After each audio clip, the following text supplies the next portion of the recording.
Okay, so it seems the chairperson for the MBA Women's Forum is yet to join us online.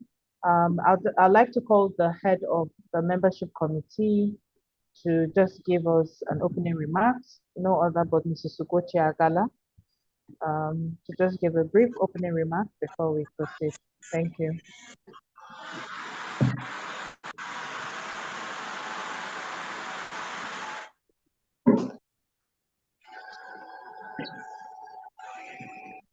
Good afternoon, everyone. I welcome you all. It's indeed a great pleasure to be welcoming you to this webinar today. It's a webinar that promises to be highly impactful as we explore the benefits that social media can give to us as lawyers. It's a niche, an emerging area of practice that we've heard that has been quite lucrative to those who are practicing, the experts.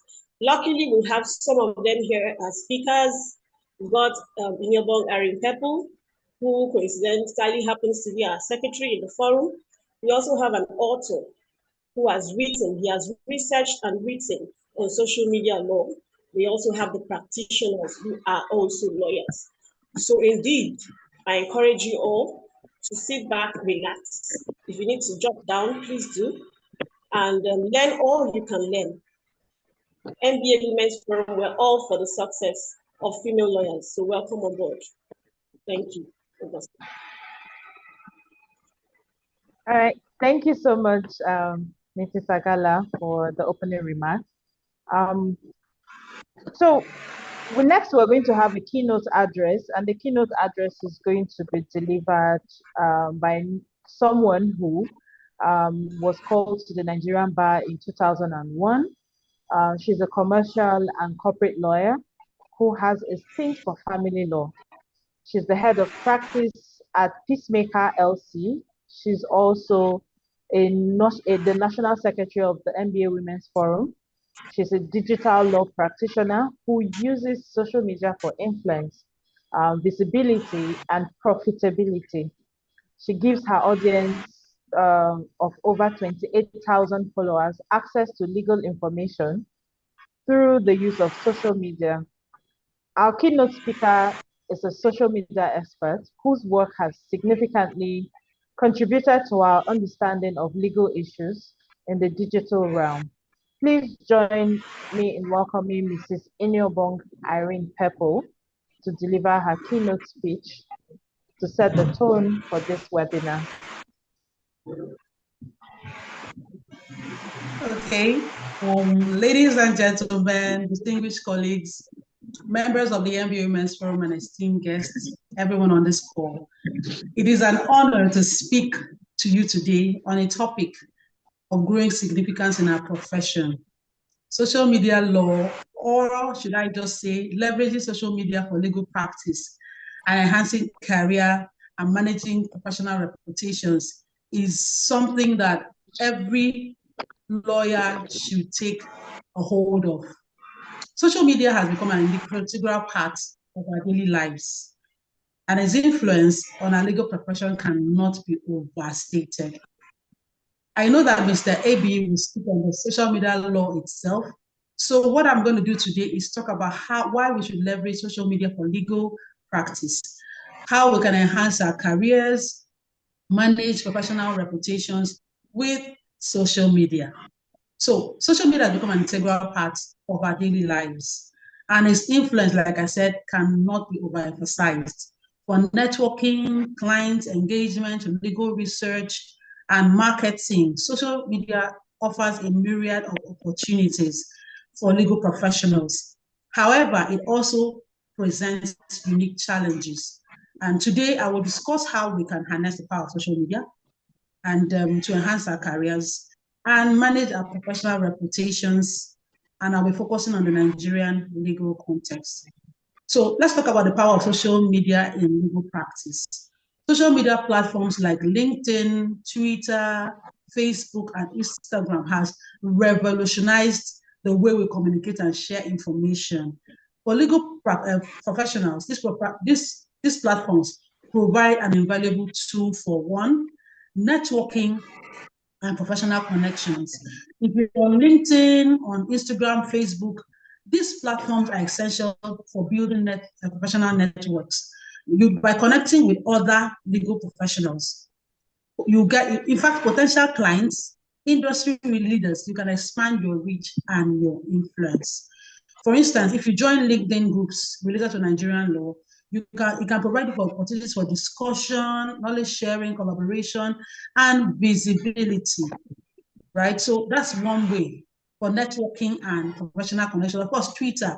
In fact, in the last election, which just ended some days ago, lawyers were hosting Twitter spaces for the contestants, the candidates to come and discuss, share insights on very important topics that were related to lawyers, and so it was an opportunity for people to engage, So with Twitter, you can follow legal trends, you can participate in discussions, so it's a great networking and professional connection. That's what social media can do for you if you harness it properly.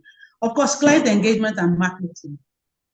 I want to say before I say this that there's a difference between marketing and solicitation.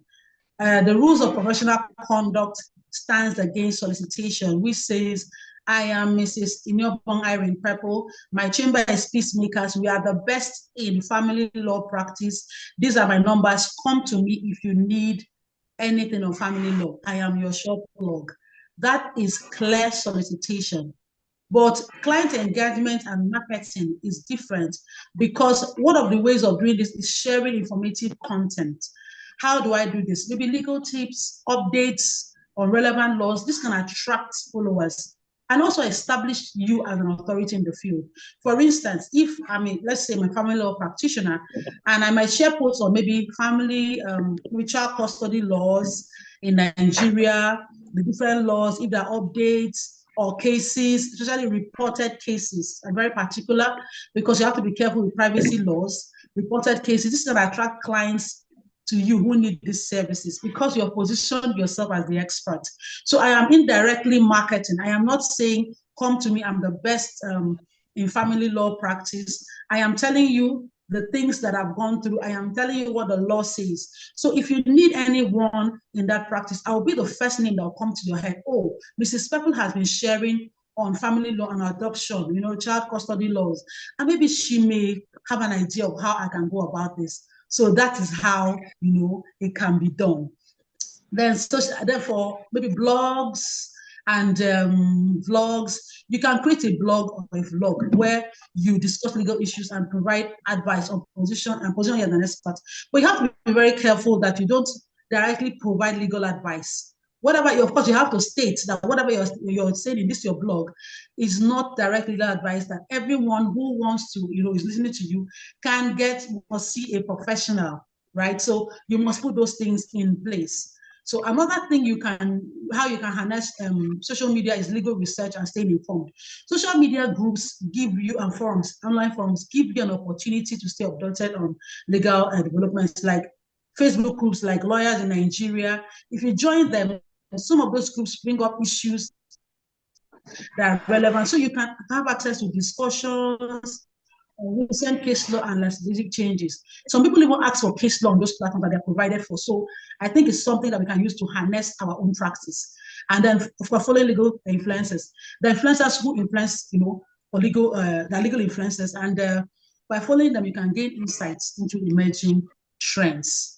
So I'll just quickly go to the practical steps to maximize social media use because I don't think we have time. Number one, you must develop a professional online presence.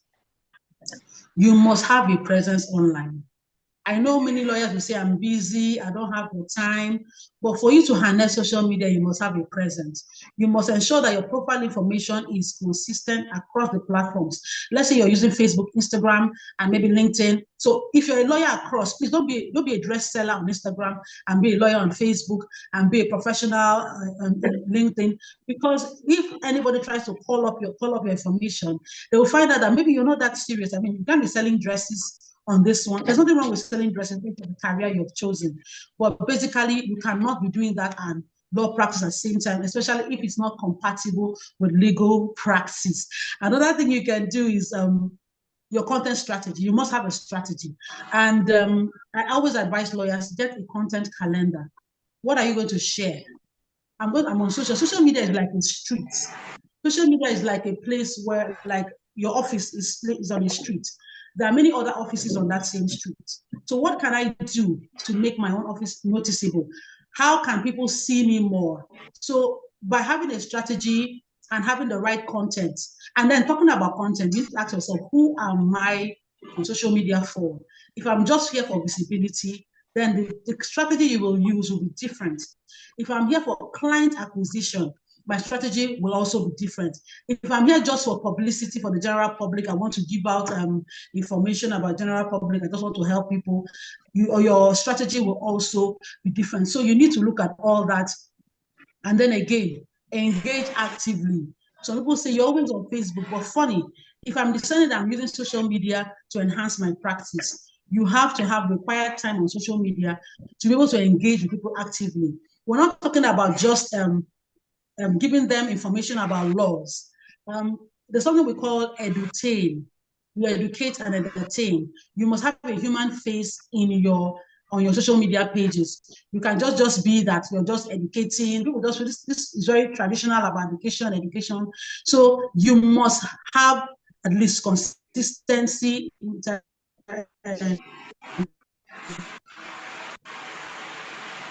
interactive engagement, engage with people, respond to comment time. Early in the morning, when I finish my prayer time, I set out my first few posts to engender conversation. Maybe for the whole week, I've had a very playful tone. So I may just decide to go into something very practical and get people to respond. Let me know if they're still there and plan my next strategy. So I have a strategy. So you must also have a strategy when you are on social media.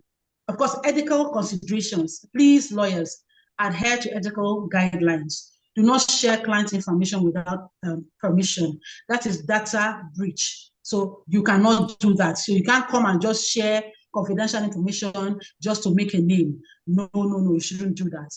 And then, of course, brand building and visibility, I could go on and on. You need to build a personal brand. Let's say you choose one platform like LinkedIn.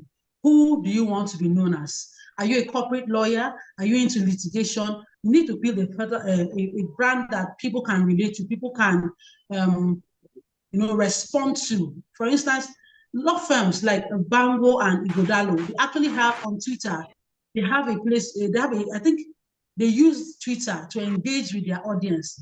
They provide updates, they do Q&As. This is personal brand. That is corporate branding, rather, but it's still a personal brand because you can do it for yourself. You can do it for your law firm. You do not need to have 100 people working in your firm to do this. You can decide that every Friday, this is what I'm going to do. I'm going to engage on social media. I'm going to host, so there's a direct interaction between you and your audience.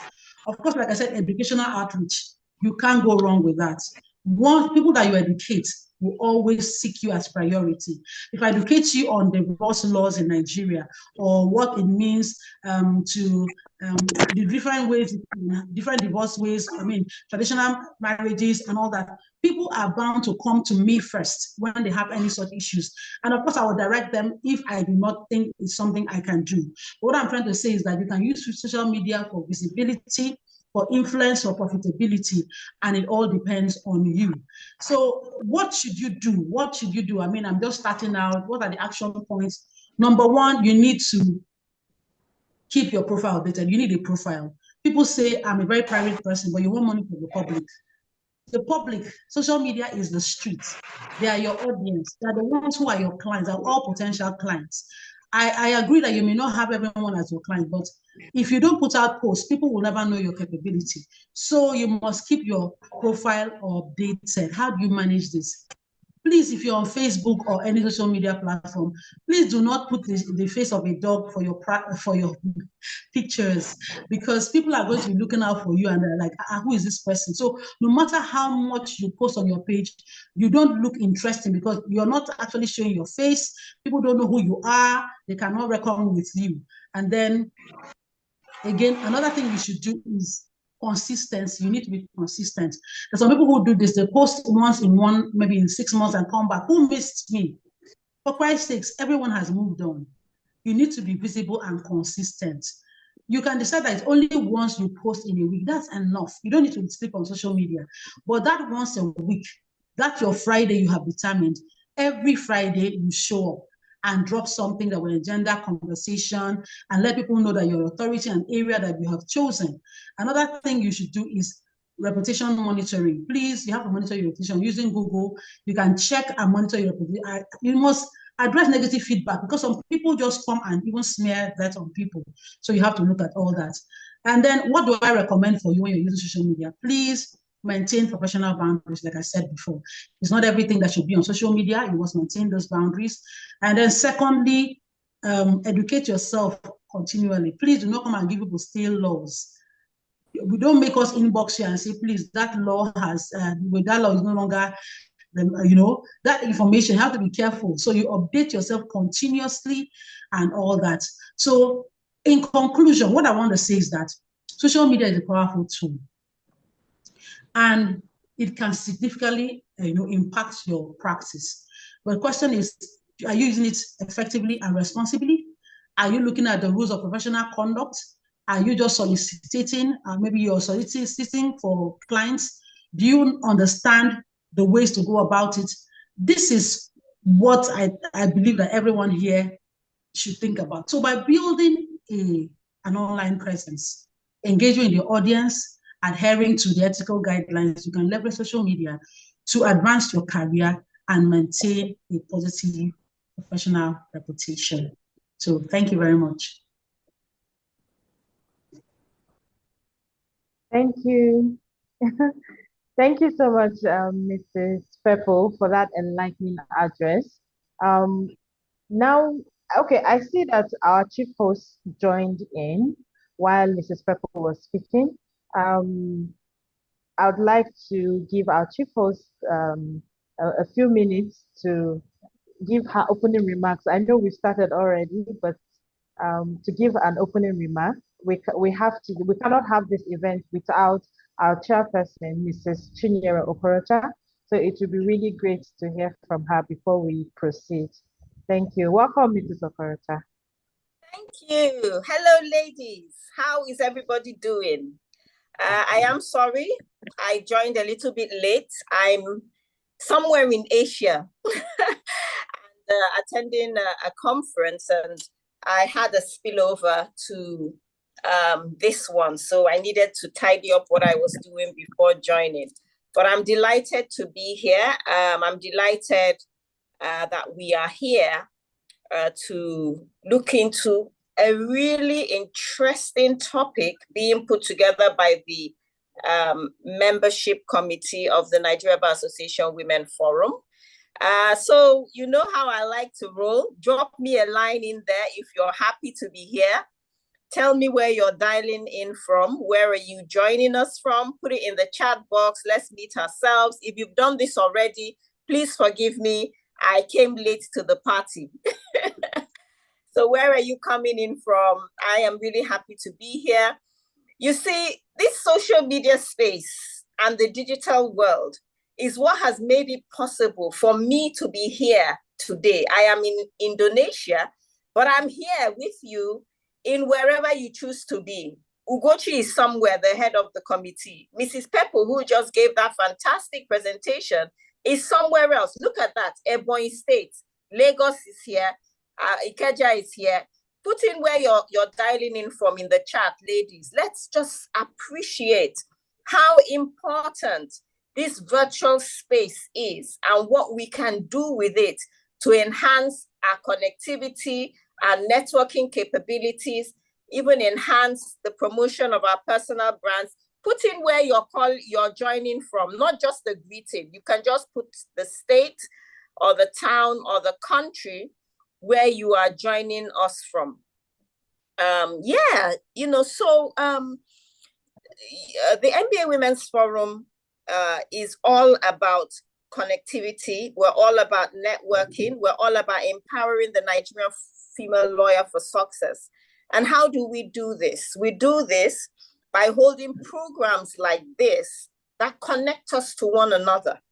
We do this by ensuring that any updated information about the practice of law that will enhance our careers as female lawyers, that we bring it to you live and hot.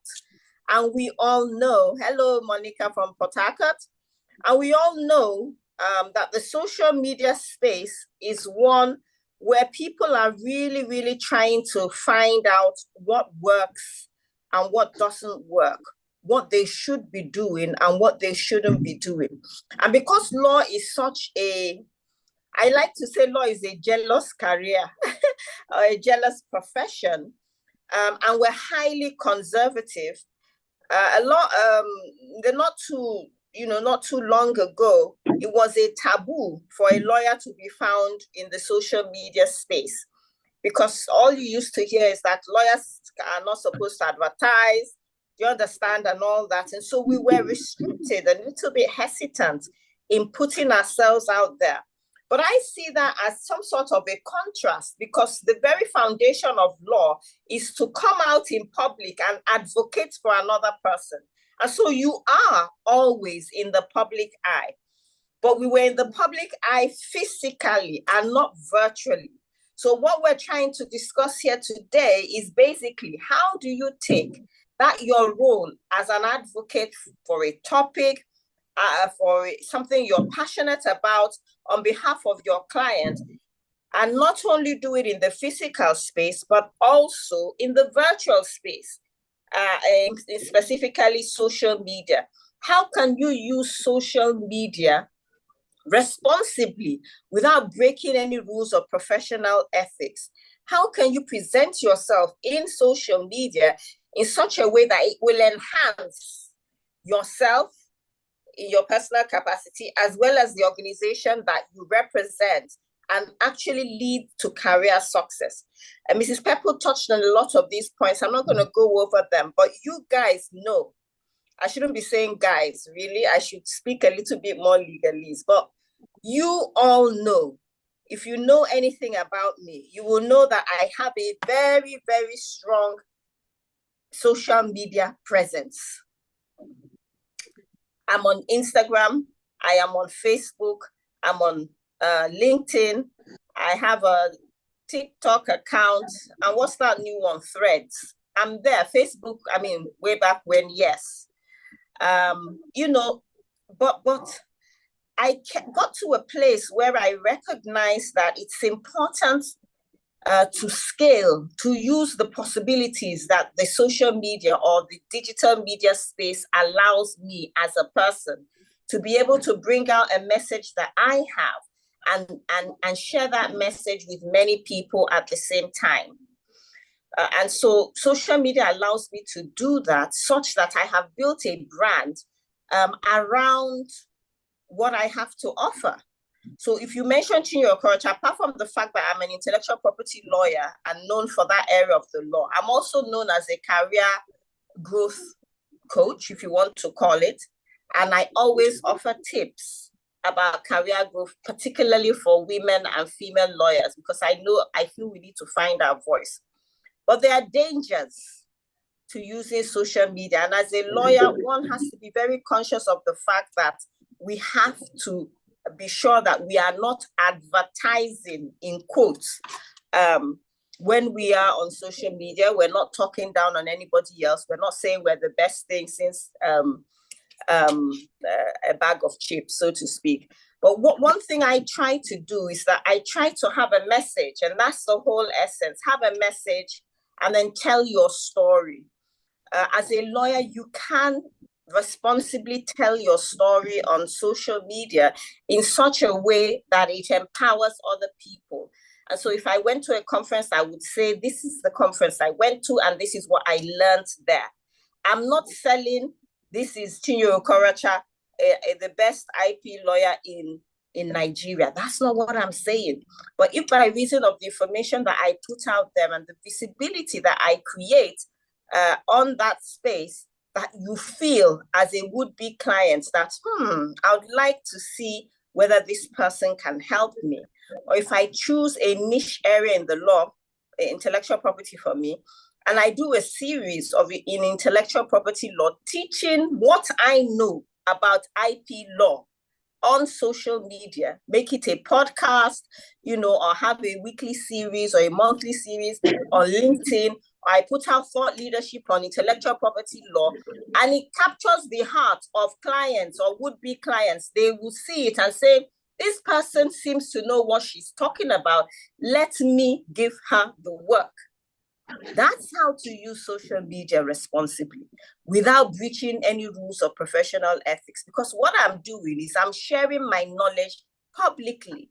And by positioning myself where my would-be clients will find me, I can attract more work to myself. I can attract more speaking engagements to myself, more career opportunities, and so on and so forth. The possibilities are endless. I know people who have used social media to even grow their personal, they have no physical office. They only have a digital law practice, and the practice is growing by virtue of the fact that they're in the virtual space. So these are the things I know that the speakers today are going to address. Mrs. Pepple has already started. She said a lot of the things I'm talking about. I'm looking forward to listening to the other speakers. And I want today to be interactive, ladies. I want you to ask questions. If there's anything that that creates some sort of ambiguity in your mind, I want you to ask it. This is the platform. This is why we are here. I spent the last couple of months traveling around the country on behalf of the forum. I was in Kano. I was in Abia State. I was in Bayelsa State. I was in River State. I was in Imo State. I was in Oyo State, going around the country, trying to connect with the female lawyers and our members in the Women's Forum. And one thing that was very clear to me is that a lot of us are backward. We're not moving with the times. Half the people I spoke to don't know what LinkedIn is. Talk less of what Instagram is. They don't know this topic that you're talking about, social media. They think it's a taboo. So I'm hoping that we're going to debunk the myth today. Social media is not the enemy. It is a tool that can be applied to help and enhance your career. It has helped me grow my career, that's for sure. One of the things I also wanted to mention is some of the dangers. I will use myself as an example. One of the things that you use to build your brand is putting out information about yourself. I have a lot of pictures of myself, either speaking, at an engagement and all that. And I'm always coming across accounts, particularly on Instagram and is it tele, what's that one called? Remind me. I don't use it, but I have an account. Telegram. Thank you. With my picture. People are always getting in touch with me and they say somebody is using your account or your name. I'll go there. The name of the account is different, but they have all my pictures there. It has happened so many times. So I go, I report them to Instagram. I report them to, different people. And after a while, the accounts are taken down. Those are some of the dangers. As an intellectual property lawyer, I too am trying to figure out, how do I protect myself? How do I protect my image? The other day, someone told me on WhatsApp that someone hacked into a group and the account that hacked into the group has my picture. That was WhatsApp. This was like 2 weeks ago. So I was also recently on a webinar that was talking about the role of AI in legal practice.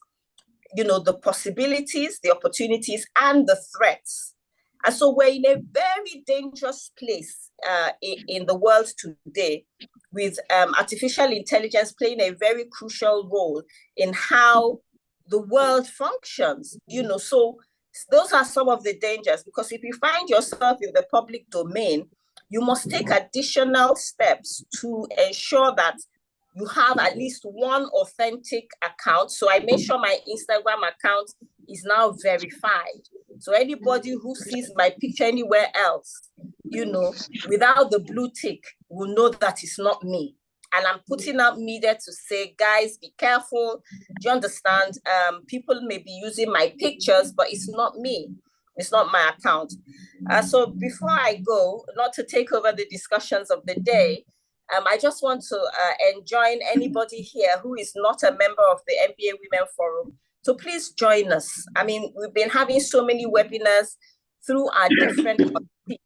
Of course, you must know that the MBA Women Forum is a constitutionally set up forum of the Nigerian Bar Association, or should I say branch, just like the sections, institutes, and the fora. We were all created under the same portion of the MBA Constitution. And we were set up basically to cater to the needs of the Nigerian female lawyer.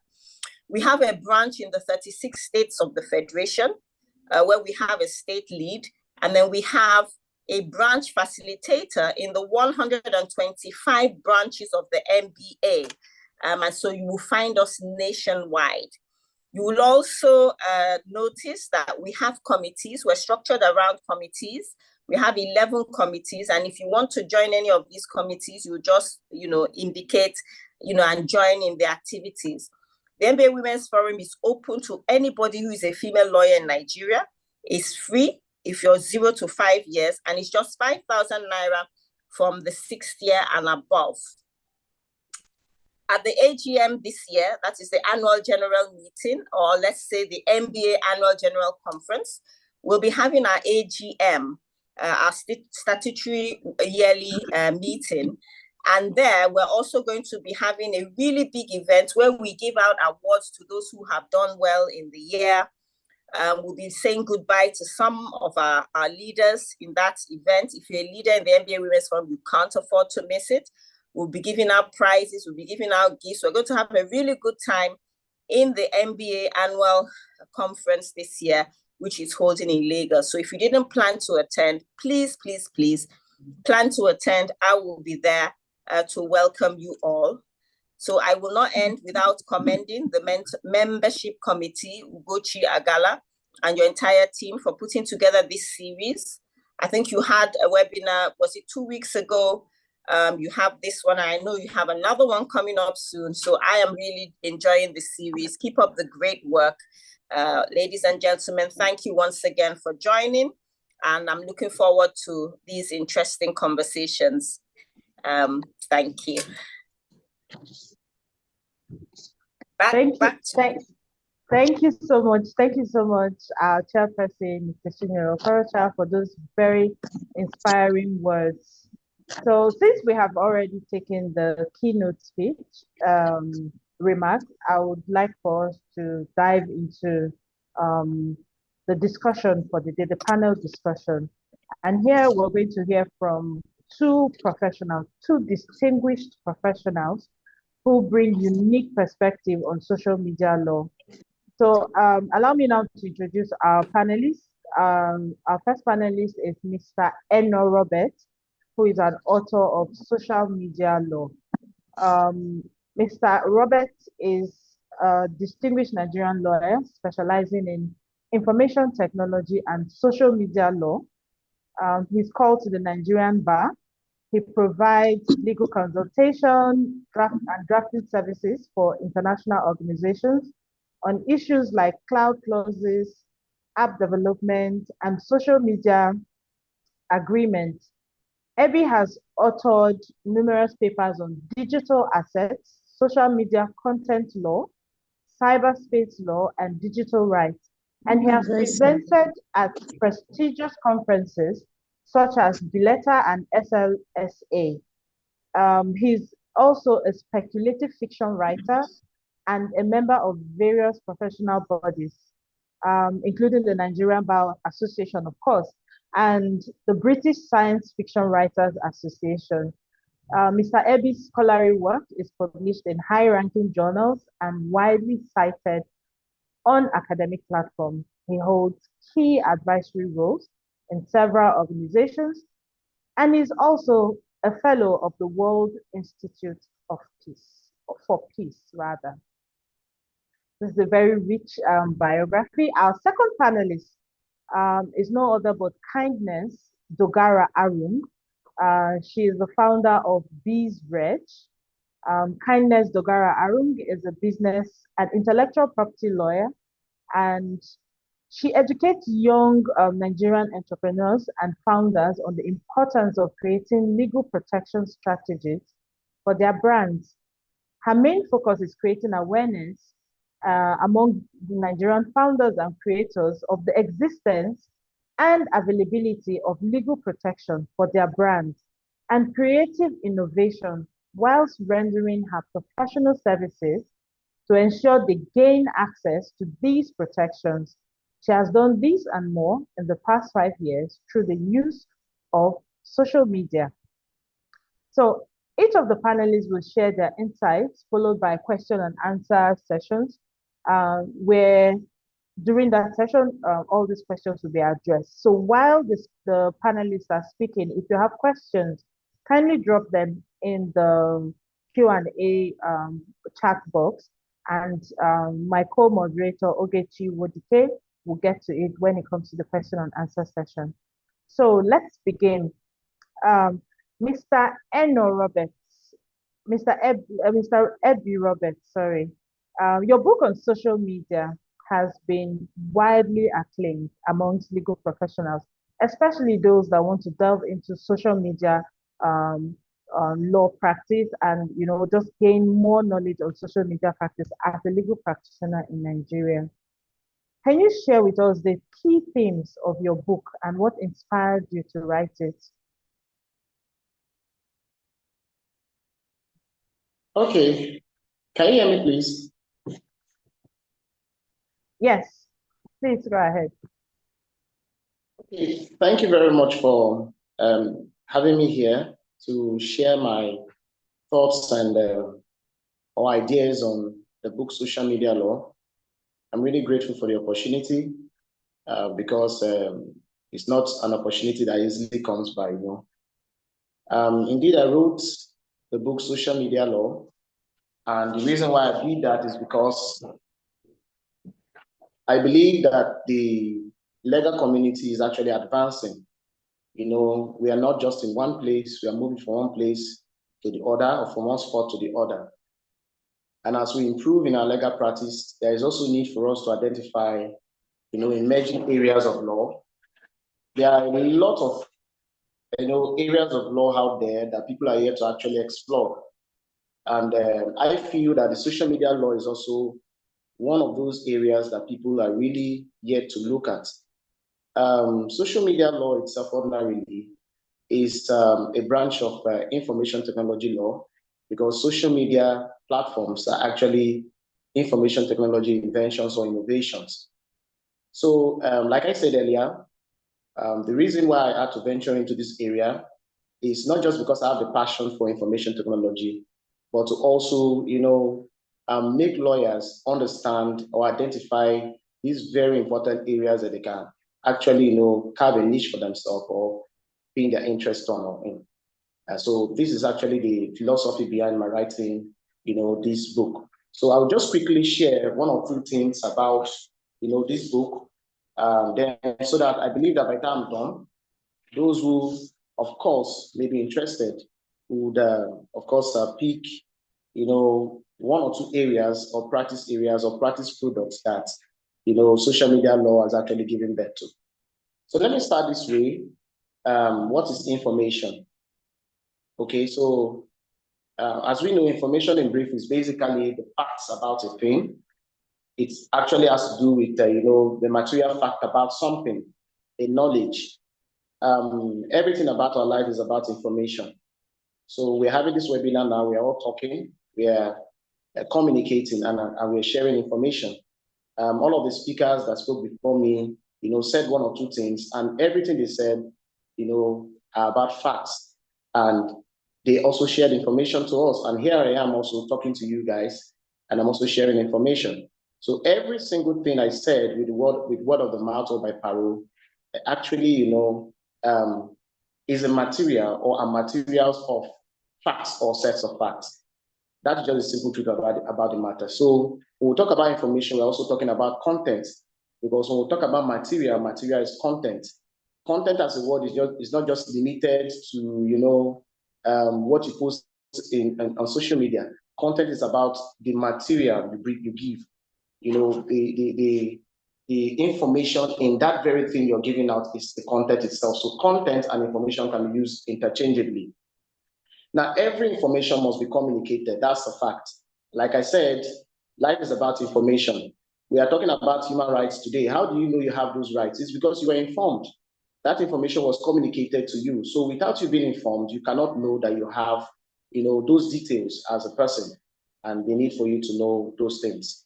So I will cite one Supreme Court authority, and that's the case of Abioye versus Ishmael. And there, permit me, I'll be doing, once in a while, I'll be doing some readings, maybe some parts of the book to be read out just to make some clarification. So there, the Supreme Court stated that the word communication means to share information with others. And that's why I told you that we cannot talk about information without communication, because every information needed to be communicated. Now, having stated that, let's talk about the media, okay? Because when we talk about social media, we're talking about three keywords: social, media, and law. Now, let's start first with the media. Media summarily means, mass, summarily means the main means of mass communication.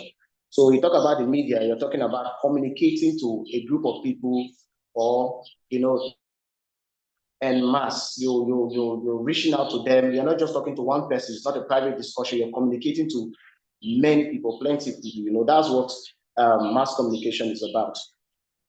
And mass communication, of course, has to do with the media.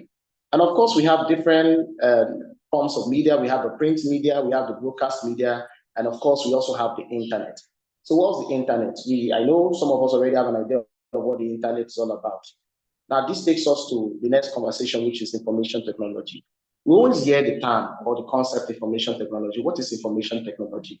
Information technology, you can say, are all of those technologies put together that help for the use, the storage, the creation, and otherwise of information for communication to be done and also for conversation to begin. That's information technology. So all of the inventions, all of the technologies that are created to help the use, help for the storage, and help and also for the dissemination of information is what we call information technology. So they are all scientific inventions, all right? So now we have the World Wide Web. We all know, when you go to your browser, you put www, then you put the name of the website you want to visit, and then .com, and then you send, and then you get to your destination. So the World Wide Web, you can take it to be the world like we have in the physical world today. The World Wide Web can be seen as the world that we have today. And then in the world, we have locations. So we have countries or nations. We have the United States of America. There's a destination for the United States. There's a destination for Nigeria. There's a destination also for Ghana and every other country. And also in those countries, or each of those countries, you also have locations. For instance, if you want to go to a particular state, you must know where that state is located. You get to that state, and of course, you have to locate. You also need to know the address of where you're going to. So if you know the address, then the driver can easily take you to the place that you want to actually visit. That is how the world is organized. The same idea is also applicable in the internet. Okay, so what do I mean? I told us that the World Wide Web can be seen as a world, so the World Wide Web is the world there in the internet.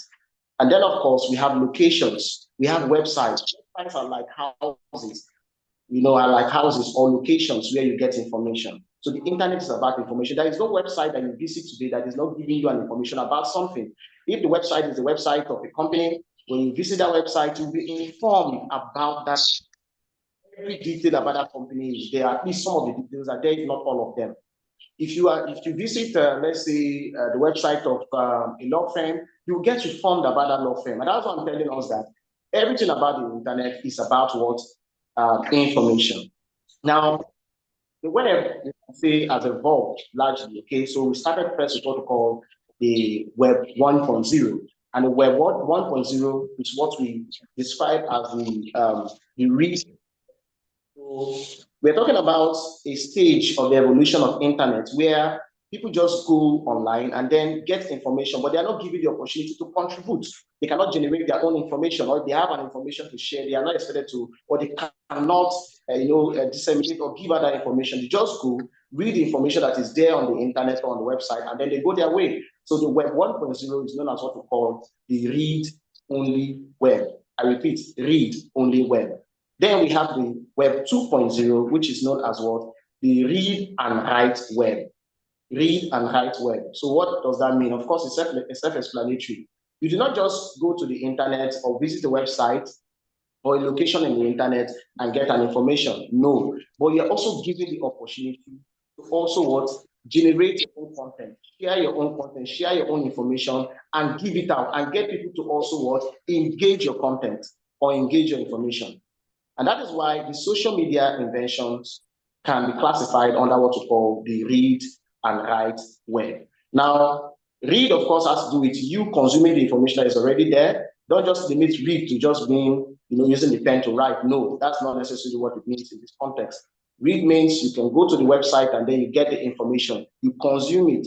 Then you who is consuming it, because the platform has already been created for you, you are also expected to take advantage of that platform or those platforms that are being made available for you if you want to also generate your own content. So social media platforms then fall under what we describe as what? The Web 2.0 technology. And what's social?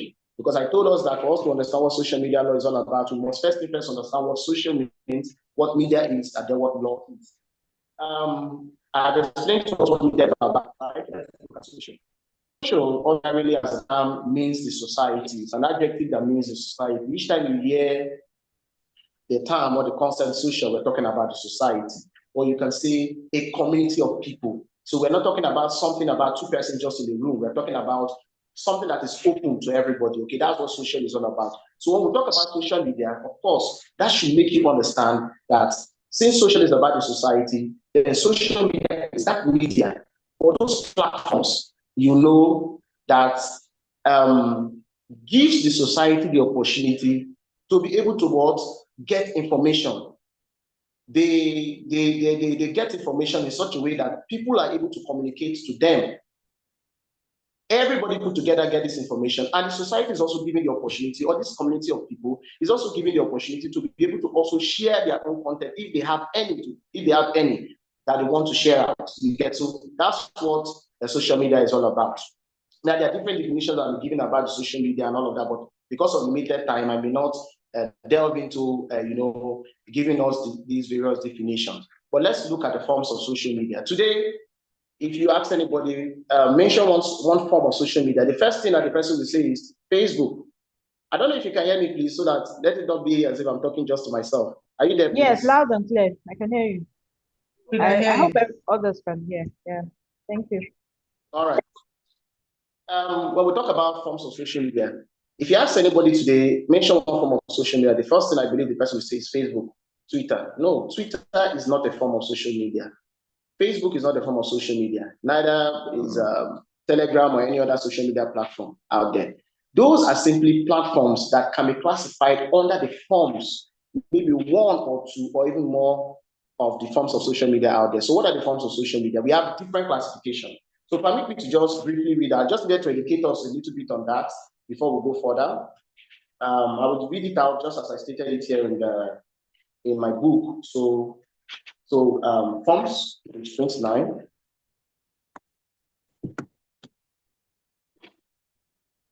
Okay, so I mentioned here that what Kaplan Helen happens to be,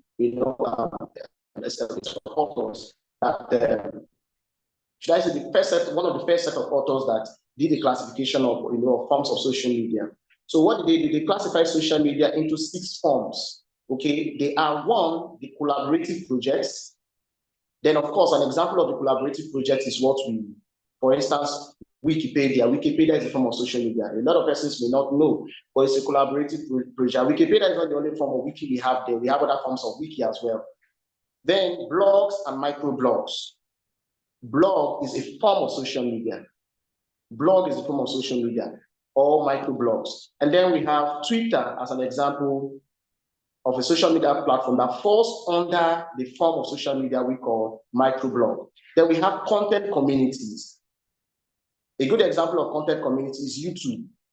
Then, as according to Kaplan's classification, that's what I'm saying. And then we have social networking sites. Of course, Facebook is under it. And then visual games world, like World of Warcraft, and then visual social worlds. A good example is Social Life.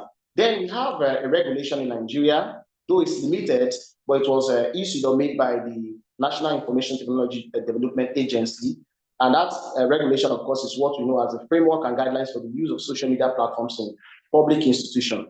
So there, social media was classified or divided into these different forms. One, social networks, web blogs, wikis, forums, microblogging, and multimedia sharing. There are other forms also, other classification given by other persons and all of that, but I'm just using this as an example. So when you hear Twitter, when you hear Facebook, Twitter itself is not, like I said, a form of social media. It is a platform or a site under one of the forms of social media. Now, what are the features of social media? Of course, we can talk about community engagement, sharing, and all of that, and so on and so forth. A connection, or is it connectedness, and all of that. In all of those terms, describe the features or forms of features of social media rather. So I try to define what social media law is all about. Remember, I talked about social, I talked about media, and of course, we know what law is all about. So I don't need to, bother us on the definition of law. We already know what law is, but just briefly, law is that those set of rules, instruments, and all of that regulates the conduct of humans to ensure orderliness and all of that you get. So that's what law in summary is all about. Everybody, like we all know. Okay, so I was told to share everything in a few minutes. I don't know, please, can you tell me rather how many minutes I have left? Because I was told I was supposed to make my presentation in 30 minutes, so I don't know. So, yes, but, yes, 30 minutes, yes. Okay, so please keep on reminding me if my time is getting close, okay? So social media law, of course, was defined by different persons. The aspect of definition of social media in existing literature, and that is because it's a developing area, okay? But I try to, provide definition after taking into consideration all of the definitions that were given. And so how did I define social media? I defined it as couples of laws, whether civil, criminal, or hybrid, that govern the social media wing of the internet or cyberspace, and the internet or cyberspace as it affects social media. Like it encompasses all those case laws, principles, instruments, and regulations that govern the creation of social media Web 2.0 technologies, the online presence of users, their content generation and content delivery, and general interactivity. One to another, either by way of information dissemination or conversation or communication, the protection of users' rights or non-users' rights, whether legal or human, against other users, social media platforms, and third parties. So I try to define social media, of course, as a set of rules and all of that that regulate the presence of people on social media, how they are to generate their content and all of that and so on. Maybe when you get the book, possibly if you're interested, you get to get a feel of information that I offered in the book. So now we have to look at what social media governance is about. Social media governance, of course, like we already can perceive, we need to know the regulatory framework as a whole, or that system that is put in place to regulate. We have what we call the internet governance, which has to do with the governance of the use of domain name on the internet. But basically, I classify forms of social media regulation in Nigeria into four groups or four parts. And first is self-regulation. Self-regulation has to do with platform governance. That is to say, platforms, maybe social media, Facebook, use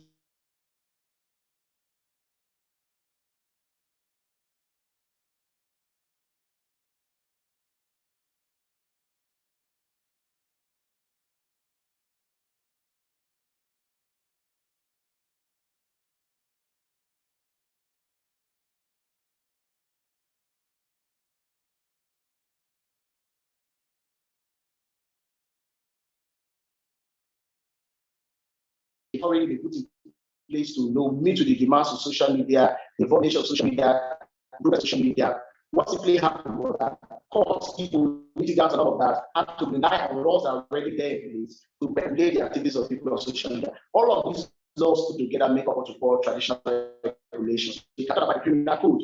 For instance, we have defamation, law of defamation, libel, and all of that, and so on and so forth. Advanced fraud and all of that. All those laws together make up for the traditional regulation. So we have what we call the near subject matter regulation. The near subject matter regulation, of course, has to do with those group of laws, that talks about information technology, you know, or information technology practice. It does not directly deal on the social media matter, but it is implicational. Why? Because the fact that it deals with information technology practice automatically makes it part and parcel of the law that regulate, or the laws that regulate social media. So a good example is the National Information Technology Development Agency Act, and of course the Cybercrime Act and all of that. Then we have what we call subject matter regulation. Currently, as we speak, we are yet to have an act of the National Assembly on social media act. But like I even argued, it is very difficult for you to even have an act that directly deals on social media, you know, as a subject matter, because social media as a subject matter is very broad. You can only have bits and pieces of laws that do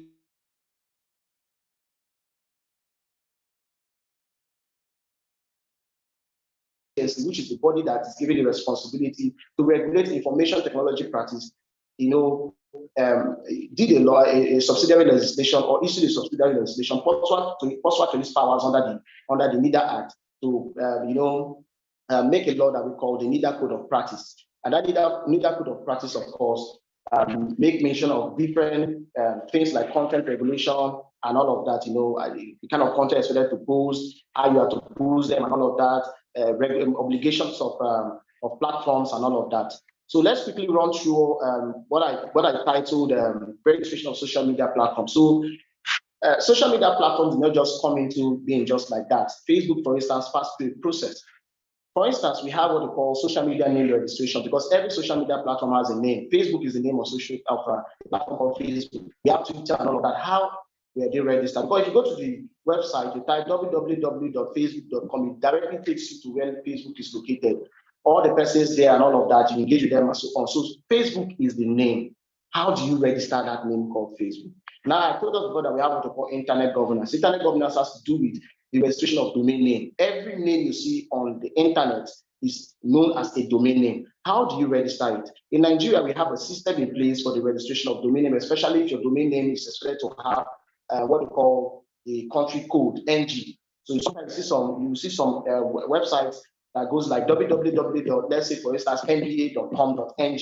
NG is there. NG means Nigeria. So we have NIRA, which is a body, you know, that was created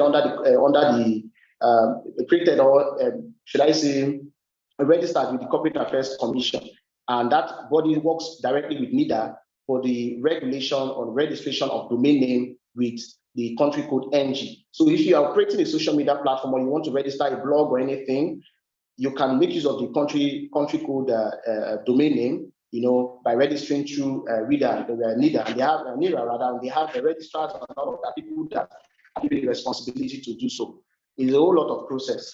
Of course, we also have the registration of social media apps. Of course, apps also have the registration process and all of that.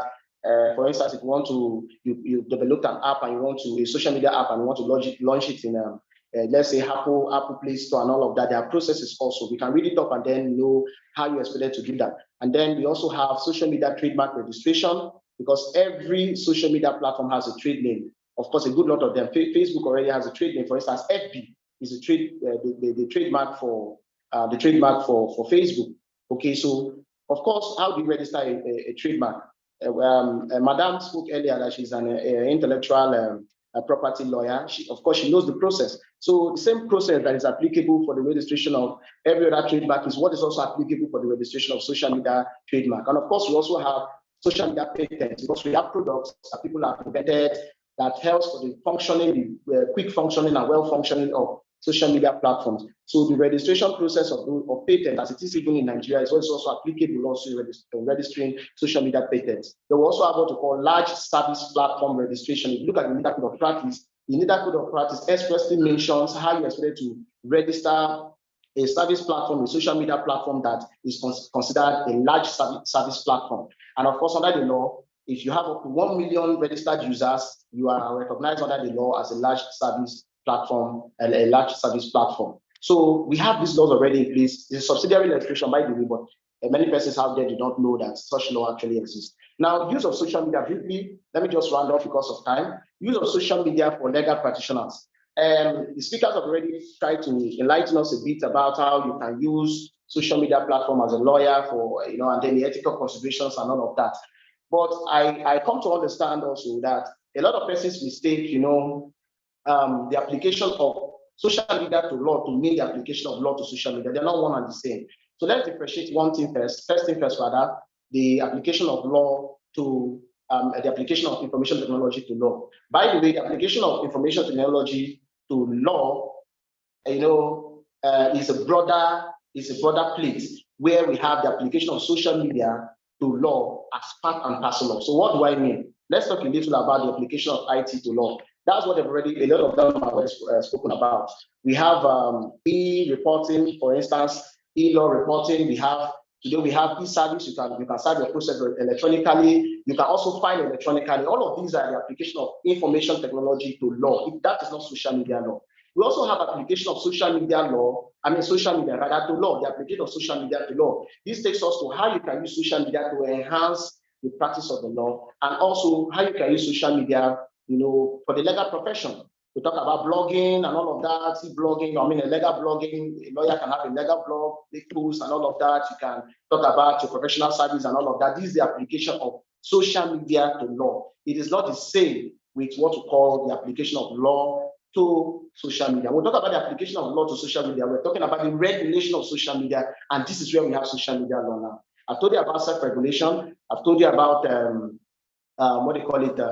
subject matter regulation. I've told you about near subject matter regulation. I've also told you about traditional regulation. Now, where are the practice areas, or what are the practice areas that lawyers can look at? One, I lighted. I'm already done, almost getting done. So please just permit me, or just for me to round up quickly. So we have some areas of highlighted. Social media contracts. This has to do with legal drafting. Then we have social media platforms registration. These are another area as a lawyer you can look at. Social media subject matter litigations is another practice area, practice folder that lawyers can look at. Then ADRO on social media disputes. And then lastly, not the last actually, because we have other areas, but just for the purpose of the discussion, we can look at social media law consultancy. So let's just briefly run through them while I round up, okay, because I don't have time. Let's look at social media contracts, for instance. We are talking about legal draft. Of course, you know what contracts are about. A contract is about offer, acceptance, and all of that. Consideration of those different elements of contract and all of it. We have the foundational knowledge about contract and drafting of contract. But when we talk about social media contract, we're talking about special forms of contracts. One of the examples out there of social media contracts is terms of service. A lot of people don't know that when they sign up to a social media platform, maybe you don't have a Facebook account and you're creating one, people don't know that they're actually entering into a contract with Facebook or Twitter or any other platform, as the case may be. You're entering into a contract with them. You sign up their terms of service. How do you draft the terms of service? What are the things you have to consider in drafting the terms of service? We have, for instance, for Facebook, we have statement of rights and responsibilities. That's the kind of terms of service, contract that people enter into with Facebook. How do you draft it? Check it out. There are ways you can go about the drafting. A lawyer can specialize in drafting these agreements. If you understand how these agreements are being drafted, any new social media platform that is about to be floated or launched can reach out to you if you're an expert in drafting those forms of agreement, and you can specialize in that area. Community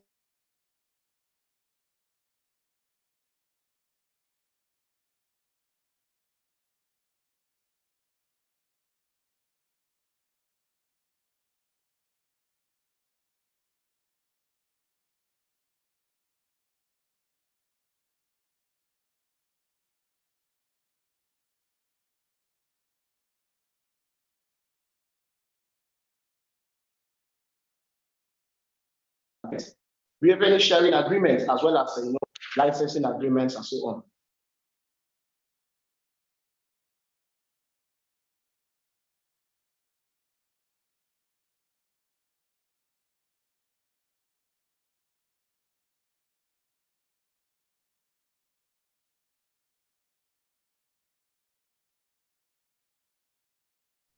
Hello?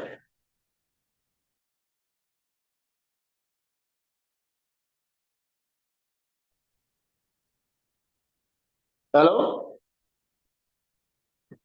Yes, I can hear you. Can you hear me? Yes, I can hear you. It seems I was kicked out. Yes, but you're back now, so kindly continue. Thank you. I don't know where I was. I don't know if you heard the last part of what I was saying. Please, can you take me back? so that we know where to continue. Did you hear me up to the extent of my explanation concerning social media gaming contracts? No, you were muted you was frozen for a while, then it went off. So perhaps you could just maybe rephrase from where you can remember speaking from last. Okay, but you heard what I was talking about, terms of service, right? Yes.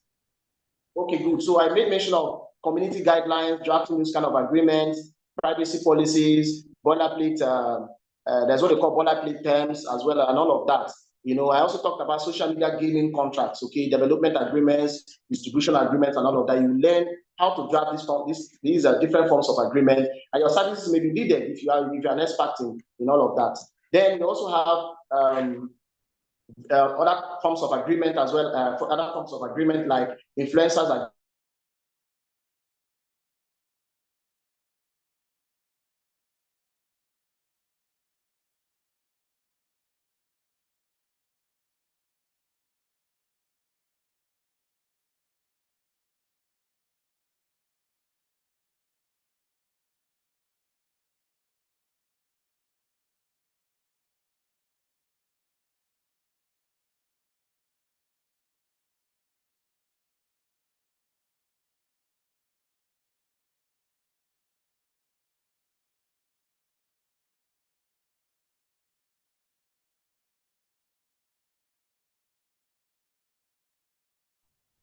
So, okay, I think Mr. Robert F is having network issues. Is it possible to swap to another network provider?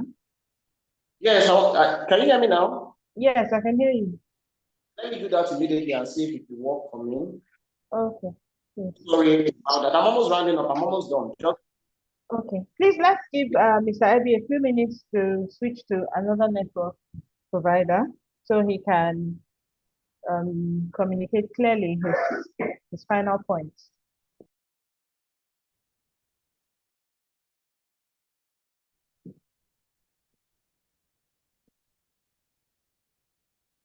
Okay, I just switched over. I don't know. Can you hear me now, please?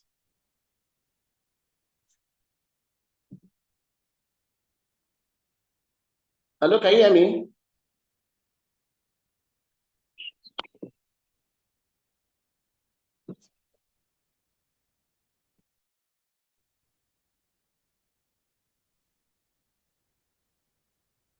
Mr. AB, you can go ahead. We can hear you very well.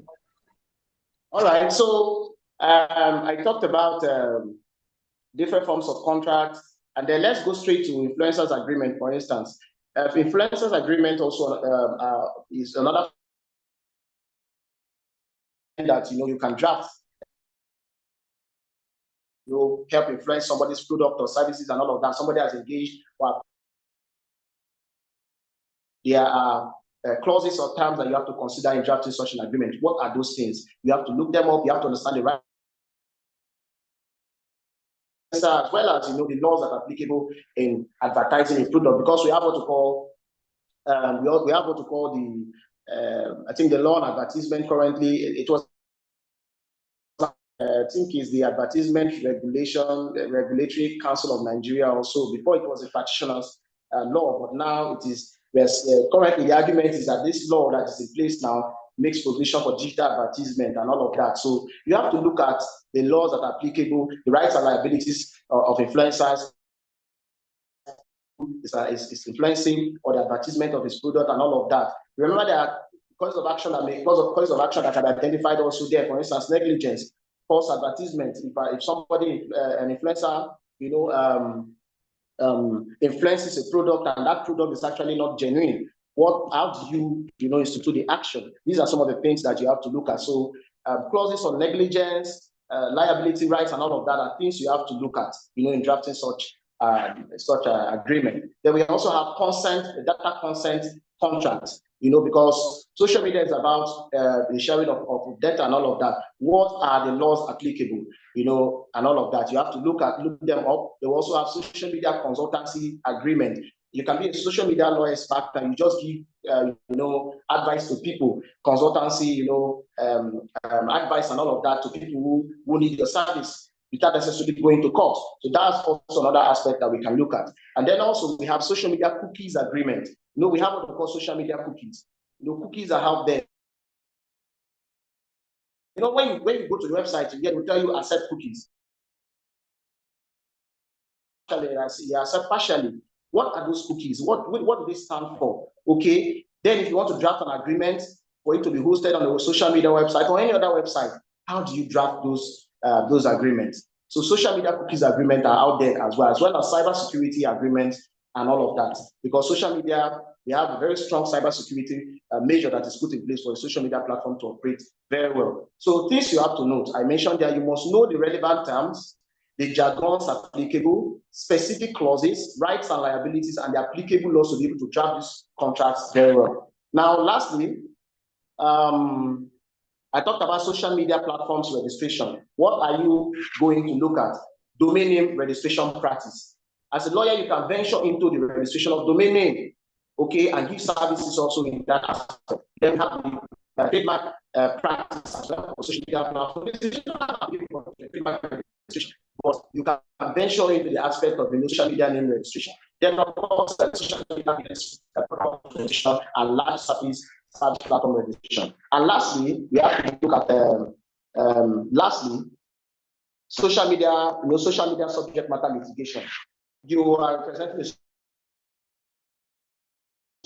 social media platform. You have to know the substantive law very well. You have to identify the cause of action. For instance, is it cyber defamation? Is it cyber stalking? Or is it any other civil wrong or a criminal offense? Then you also have to know the court that has jurisdiction.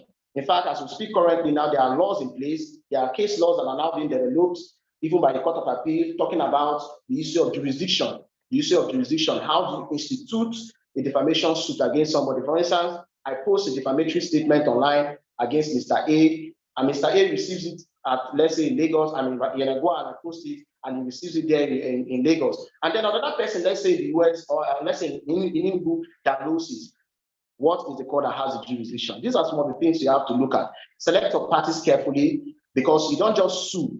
You can bring in Google, for instance, as a party, because Google, how does Google actually play a strong role in social media litigation? It is because Google, through the search engine and all of that, index this website, including social media websites. So if a defamatory statement is made on a social media platform, and that platform or the website of that platform is being indexed by Google, okay, and you're seeking for an order, what kind of orders do you seek? Of course, you seek for an order, of course, at the end of the day, for that, defamatory content or whatsoever to be kicked out, for it no longer to be found on the internet when they search it online. Okay, so you remember, you cannot make an order against a party, against somebody rather that is not a party. So you have to bring in Google as a party.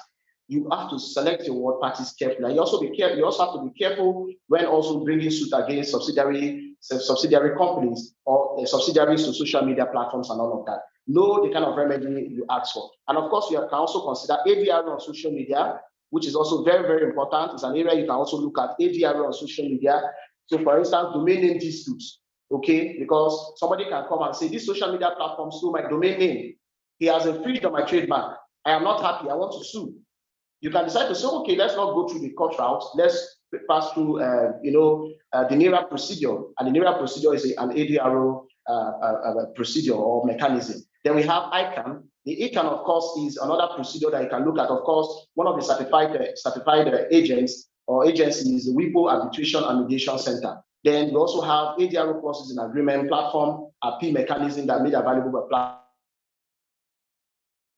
Gentlemen, even though we have ladies here, but permit me to use the term ladies and gentlemen. I want to thank you once more again for giving me the opportunity to speak to you. The time is very short, but I just hope I've done justice to some of the things. Social media law is so broad, but I just have to restrict myself because of time. Thank you once again, and God bless you all.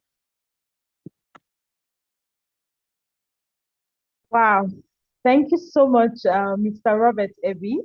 I can see questions. Where can they get your book? In the comment section?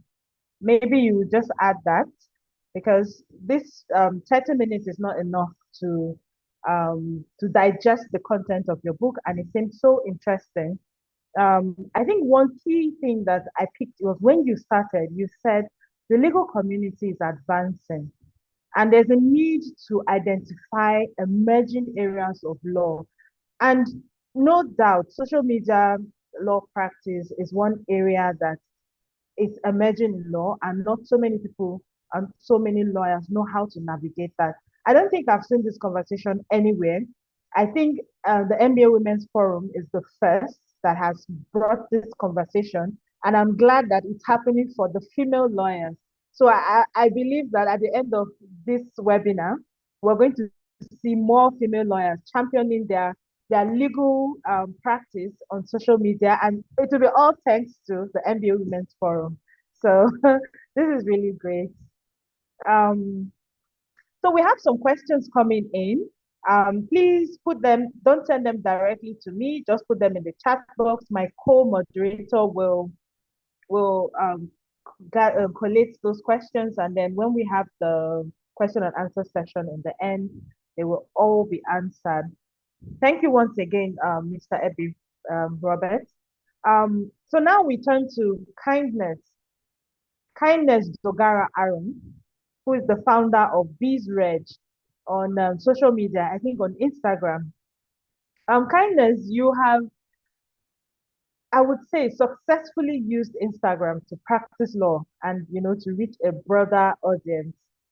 Can you just tell us in this webinar, what strategies have you employed to leverage social media for your legal practice?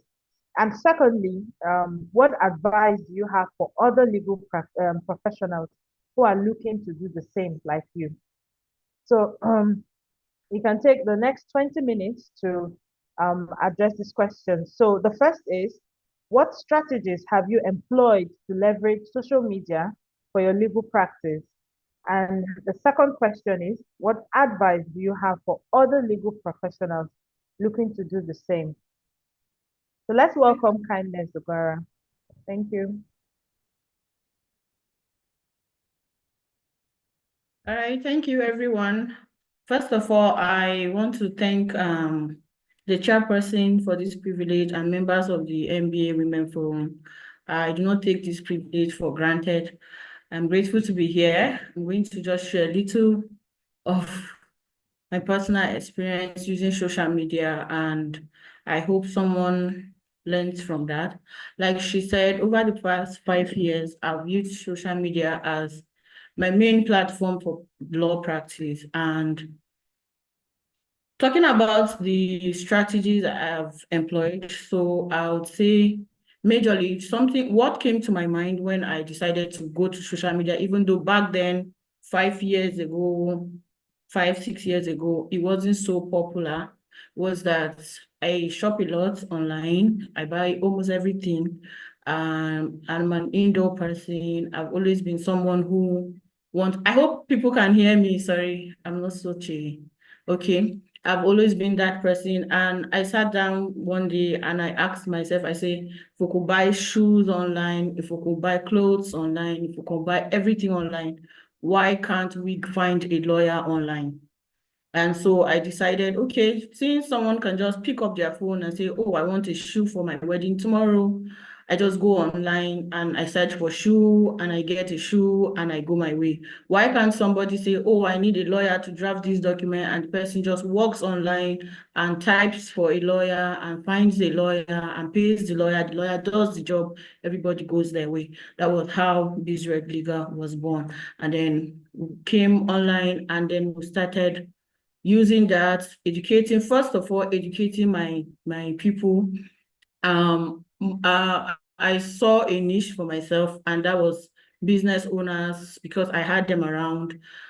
From that place where most people are business owners, and I began to realize that a lot of young people who have inherited business or who are starting businesses do not know where to go, how to start from, what do I do next? I think one of the most interesting moments I had was a childhood friend who just inherited the business from his late dad, and he was just so young and nobody knew how to navigate that, how to move from what is the next thing? What should I do? How do I file my returns?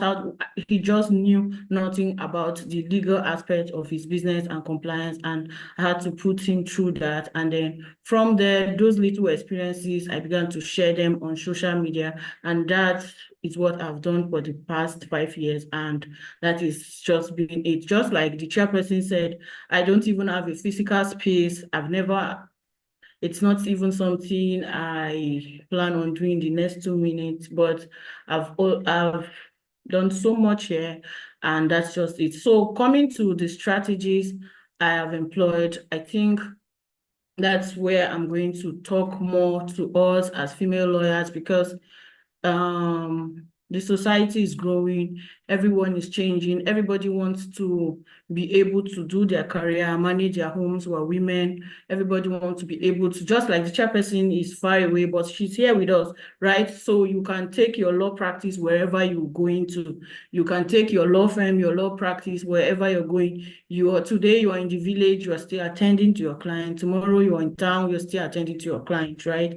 So how do you start? How do you navigate that? How somebody who has never done such on social media, how do you come into social media space and make your mark? First of all, what I would say is decide what you want for yourself. If you don't know where you're going to, you will not know how to get there. First of all, decide for yourself, what do you want to do? Who do you want to be known as? This law profession is very broad. It's more like a well without end. There's so many things, just like the last speaker said, there's social media law, there's medical law, I think I met a lawyer who says she's a fertility lawyer. There are so many people. There is energy law. That you cannot know everything. You do not know everything. You cannot know everything. It's not possible for you to know everything, but you know something. So what do you want to be known for? For me, I had my audience. I had business owners. I wanted to talk to business owners. Business owners are also in categories. So you decide for yourself, what do you want to be known for? You want to be known for intellectual property. You want to talk to content creators. You want to talk to entertainers. You want to talk to movie makers. You want to talk to doctors. Who do you want to talk to? Find that aspect of law you are interested in. Find that aspect of law you are passionate about. Find that aspect of law you know will be profitable to you. At the end of the day, we all want to make profit. We all want to get something out of our legal knowledge, right? You want to, what is that aspect of the law that you are interested in, that you know you are interested in practicing? Then begin to train yourself in that aspect of the law. Whilst you're training yourself, share your knowledge with your community. I have my communities on Instagram, like she said, majorly Instagram. I also have YouTube, Facebook, and all that. Just find something. If you want to be a medical lawyer, fine. Just go to your books, go to everything, find doctors, find anybody in that industry, find out what is happening there, what are the laws that are applicable in this industry. If you want to be an entertainment lawyer, who are movie makers, how do they make movies, what are the laws guiding script writing, all those kind of things. Find out about that. When you have found out what you want to do, now you want to, okay, let's just say now you want to be a medical lawyer or you want to be a movie lawyer. These people you want to serve as your client, where can you find them? Because social media platforms are different. Everybody is not everywhere. The people I am on Instagram, the people who I want to serve are majorly business owners. A lot of business owners stream on Instagram. They're there on Instagram shouting from morning to night. So they're going to listen to you if you're talking about business. If you've made up your mind, these are the kind of people I want to talk to, find out where they hang out. There are certain kind of people who hang out on Instagram, but they do not hang out on LinkedIn. There are certain kind of lawyers who hang out on LinkedIn, or clients who hang out on LinkedIn. They have nothing to do with Instagram. There are people who hang out on LinkedIn, they still hang out on Instagram, they hang out on Facebook. Just make sure whatever niche you're carving for yourself, that you find out where these people can be found? Where do you find this, your potential client, these people you really want to talk to about this area of law? Where can you find them? When you have established that, okay, I want to be a business lawyer, most Nigerian business owners are on Instagram, then we go, what do we want to tell them? Right, then that's the next step. What do you want to do for them, right? People want to pay for your solution. People are not paying you because you're a lawyer. People are not paying you because you're brilliant or something. People are paying you because you're bringing solution. If I have a business, I have a problem, or I have a brilliant idea, I have a problem. My problem is I do not want anybody to steal my idea from me. Then I find a lawyer on Instagram telling me how to protect my brilliant idea. That's it, right? So you are not showing yourself as an expert. You are not telling them, come, I am the best person to do this. You are actually in search of their problem. If your leg, you have an issue with your leg is scratching, you don't know what's happening. And then you're passing by Instagram and somebody say, is your leg scratching you? Here are 5 things you can do to stop your leg from scratching you. I mean, you follow the person, right? You want to know the solution. It's just the same way with law. You have someone, okay, let's say you want to go into medical law. Somebody has gone to the hospital. He has been misdiagnosed by a doctor. He's looking for a solution. He doesn't know what to do. He doesn't know whether there are laws protecting him against medical negligence, right? Then he's passing the street of Instagram and he finds somebody who said, if a doctor has done this and this to you, these are the 3 things you can do, right? The person is glued to your page because it's just like a water to a thirsty man, right? So every aspect of this law, there's no lawyer is your competitor. Actually, every aspect of this law is open for you. Every aspect of it. There's business, there's medicine, it's so wide, there's maritime, there's everything. I once had a lady who said, oh, my business is to charter private jets for people. I'm like, private jets? I never thought anybody want to charter private jet, but she is in that space where she finds people who are in need of private jet to go for events and they're chartering it and she's solving their problem. So you as a lawyer, you're looking at yourself as a solution provider. You're solving problem for people. You are not begging somebody to come and notice you are a lawyer. You are finding an aspect of the law where your audience needs and you are educating them. Now, how do you go about doing this? You can do that using your personal profile. You can do that. You can create. For me, I created a different profile for my legal profession because on my personal page and personal Instagram, I want to be able to share my life, any beautiful moments, and I do not want that to interfere with whatever it is I am doing as a lawyer. Now, you should remember as you're going to social media that people do not know you, right?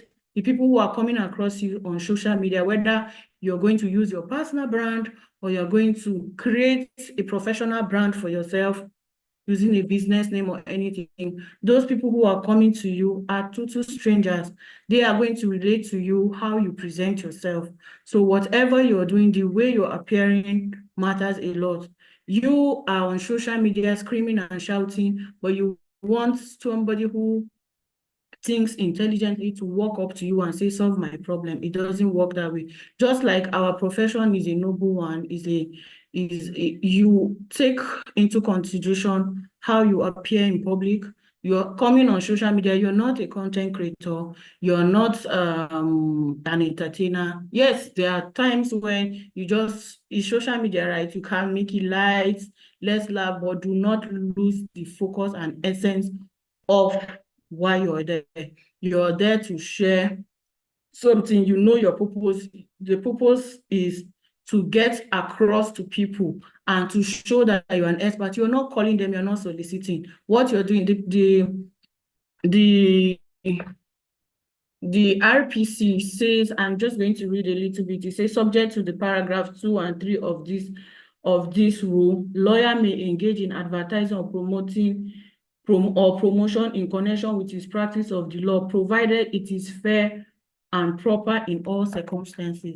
So what you're doing, you're not asking people, come and buy, I am the best lawyer, I am this, I am that. No, you are actually positioning yourself as an expert.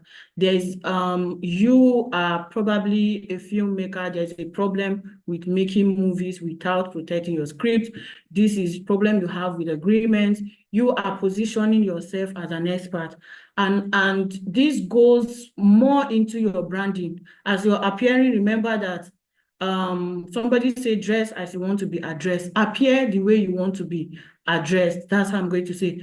It's not just in your dressing, it's not in getting expensive things. Please appear on social media like somebody who is coordinated. Like if you need help with branding, you could always seek professional help from people who know more about social media marketing and all that. Always make sure that you are in that space where you appear as you want to be addressed. So you have made up your mind that, yes, I want to major into entertainment law, or I went to, even entertainment law has different forms of entertainment law. There's a whole lot of white space right there. Everybody is creating content. There are laws, just like you said, of social media content creators. You can always pick a niche for yourself. The only thing I'm going to say is do not do everything. You are not jack of all trades. You do not know everything. If people come to your page today, you're talking about medical law. Tomorrow, you're talking about real estate. Tomorrow, you're talking about, you may just end up confusing everybody that is listening to you. Like I used to have a mentor who told me something. He said, find a part of the law that you are interested in, study it, know it, chew it, sleep with it, learn it to the extent that when somebody is looking for someone in that niche, you're the first person they think of. So let's say your name is Ada, you've been talking about medical law, everything, you follow up hospitals that are going through issues, you're always updating your audience, they know you as a medical lawyer. The moment somebody has an issue that has to do with medical negligence, they're going to come to you. They are not going to think twice, who am I going to go to? They're just going to say, Ada is a medical lawyer. If their friend has somebody who is going through that, they'll say, I know one lady on Instagram, her name is Ada, she's always talking about law. If they have a medical law, if they have a neighbor who is going through medical negligence, they're going to say, there is this lady on Instagram, I follow her, she talks about medical law. If they have, I remember someday a lady reached out to me, she said, do you know any medical lawyer? And I'm like, okay, I think I know somebody. I was like, why didn't you tell me? Why didn't you ask me? And she said, but you are a business lawyer. That's what I know you are. And then I realized at that moment, I've built a niche for myself, and it's nothing, there's nothing wrong with it. People are going to find you. In every aspect of the law, there is a wide market that you are not even capable of serving everybody in that market. So don't be scared whether it's not saturated. People are there on Google every day looking for solution. The most important thing is find the problem, find the solution, come online, talk about it. And while you're talking about it, present yourself like a professional, just like the RPC say, you don't have to tout. You don't have to be shouting, hey, this one, you're not a content creator. And bring your personality, but be mindful of how you present yourself, because somebody who wants to employ a lawyer is going to look at how you're coordinating yourself. The profession is expecting us to coordinate ourselves as reasonable members of the society. So you are appearing as a lawyer. If you have your personal page where you want to dance and make your skits with your friends and drink your wine and whatever, you can take that away from your legal branding, right? You can decide to brand yourself as a lawyer, because people who are coming on the online space, they don't know you. What they rate you based on what they are seeing you put out there. So every day you're putting out these contents, yes, you share your career growth, you go for conferences, you share these things. You are creating an image in their head. You are not telling them to buy, but you are creating an image in their head. If I say Iniedo, there's an image in your head. If I say Liz Benson, there's an image in your head.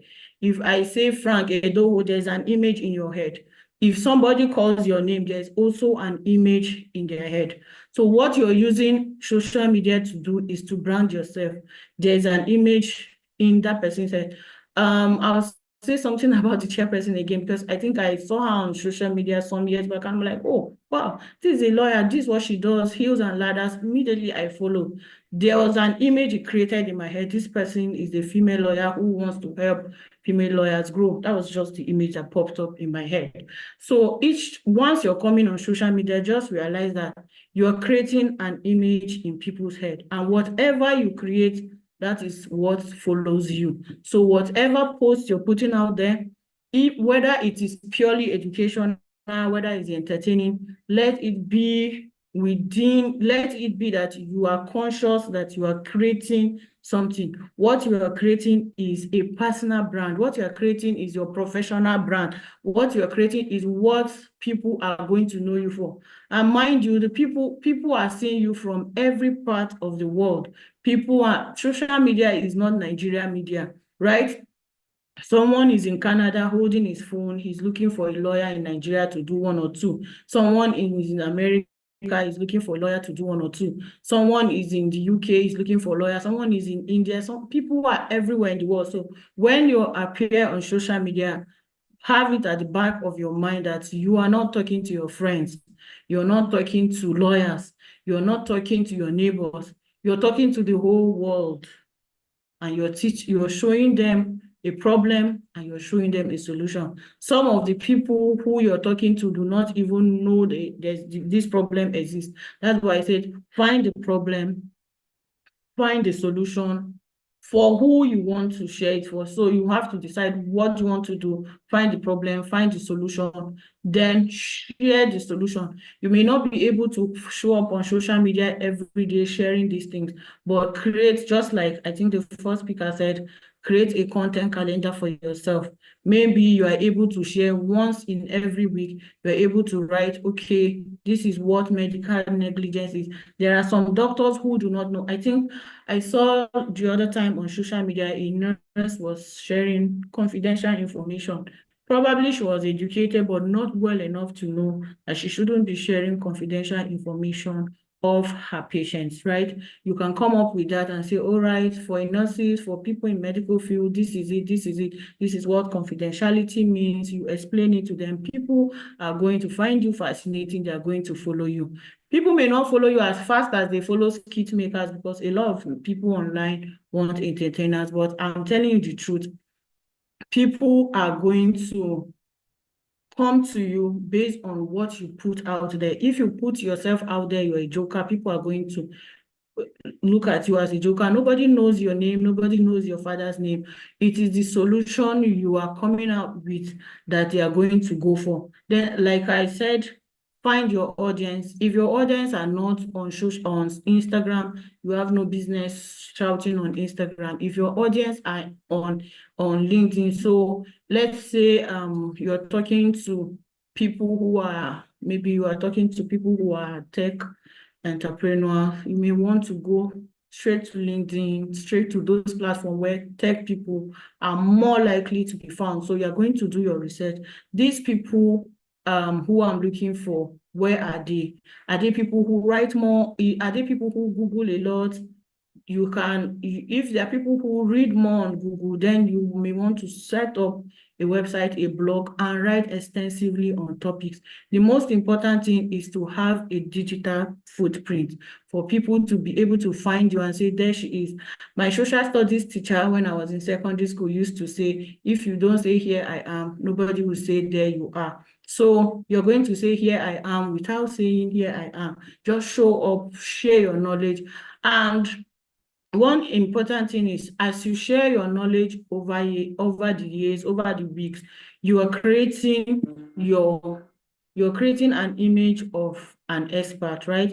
People are beginning to know you. Don't expect that the first day you show up on social media, you're going to get one client with 10 million naira something, giving you that. No, just be patient with the process. You show up, first of all, they look at you like, who is this person? What's she saying? And all that. You keep showing up, then they keep following you, right? You keep showing up, you keep showing up. Someone is watching you. I've had people who say, oh, I want you to do this for me. I've been following for the past 3 years. I've been following for 2 years. I've been following for 6 months. I've been following, oh, it's you I want. It's sometimes I get to ask my client, why do you choose me? And a lady say, you're so persistent. I'm always seeing you. You're always there. You've been doing this thing. I'm like, wow, this person is really strong and all that. So you want to stay there, right? You want to stay there. It's not a fast money. Oh, today I show up on social media, all the clients will rush me. No, you have to stay there. You have to give something of value. Bible says, give and it shall be given unto you. You will give something before they will give to you. Share your knowledge, share what. It is not you giving free legal advice. It's different. You're just sharing tips, tricks, just little of what you know. You've shared 1 or 2 things about the topic. Someone who wants to learn more is going to come to your DM and say, oh, you said this, I have this problem, Can you shed more light? If you have consultation fee, you can say, okay, pay me so amount, then we'll have a meeting.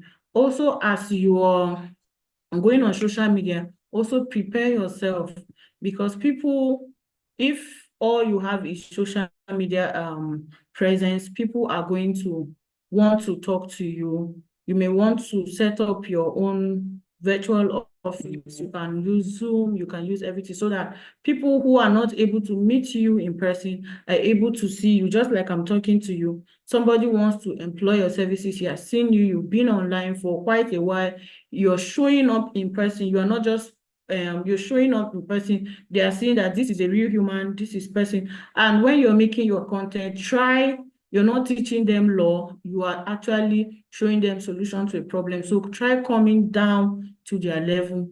Try to make your content relatable, things that happen in everyday life, things that happen in everyday business, whatever, whether you're going into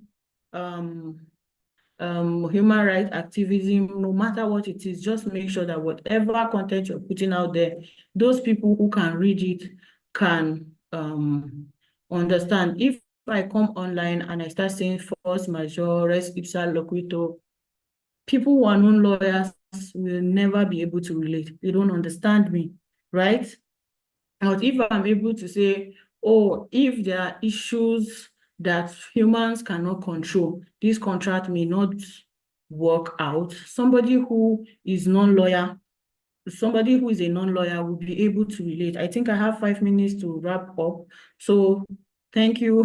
Okay, let me just wrap it up. So be patient with the process, show up as your authentic self, but while you're showing up as your authentic self, remember you are creating an impression. You don't want to create an impression that you are a disorganized person. You don't want to create an impression that you are a charge and bail lawyer. You do not want to create an impression of what you are not. Show up, pay attention to your use of language, pay attention to your composure, pay attention to what you write out there. If it is not important, if it is not edifying, you can skip that post. Pay attention to the knowledge, just like the other speaker said, keep yourself updated on relevant industry information so that you do not give OG stale news. Make sure that you are in tune with your audience. Just like I said, if you pick your audience, it will help you to know what you're studying. If you are talking to one set of people, you will follow the news on what is happening in that niche. You will always find something relevant in that industry to share. But if you are all over the place sharing everything, you may be confused. If you have picked a niche for yourself, sharing something consistently, even when there are news or things, trends in that industry, people themselves will send you and say, oh, this thing just happened though. It's concerning this, because they know this is what you are up for, this is what you do. And just like I said again, be patient with the process, show up as your authentic self and leave the rest to God. I hope with this little point, I've been able to help somebody understand one or two. Thank you. Wow, thank you so much. In fact, we've been taking notes, and I will just highlight some of the key things that that stood out for me. One, I know the chairperson talked about not having a physical office, and now we have seen and heard from someone who doesn't have a physical office and has been doing this for the past 5 years. You can take your practice anywhere you go. You know, you can decide what you want for yourself because the law profession is very broad. And I think it was the same thing that Mr. Ebi also shared, that it's broad, it's emerging. Another thing that really stands out is, who do you want to talk to?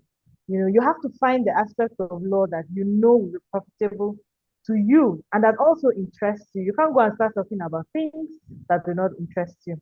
Then lastly, something she said about showing up as your authentic self without creating a wrong or negative impression.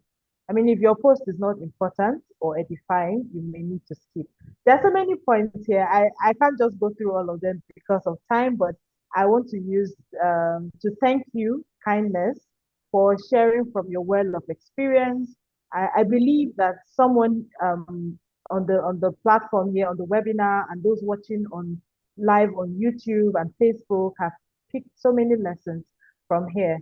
I would like to also thank the Mr. Ebi too for his contribution. So now we just have to take questions. It's a question and answer session. I think there are some questions that have been put out already. So I would like to hand over to Ogechi, if she's not here. Okay. So if there are questions and answers, you can just drop them. I'll take them. If Ogechi is here, okay. I don't think he's on the platform right now. So thank you. I'm here. I'm on the platform. Thank you so much, Augusta. Right. Thank you so much. I want to appreciate all the panelists. It has been a wonderful day. It has been a wonderful day.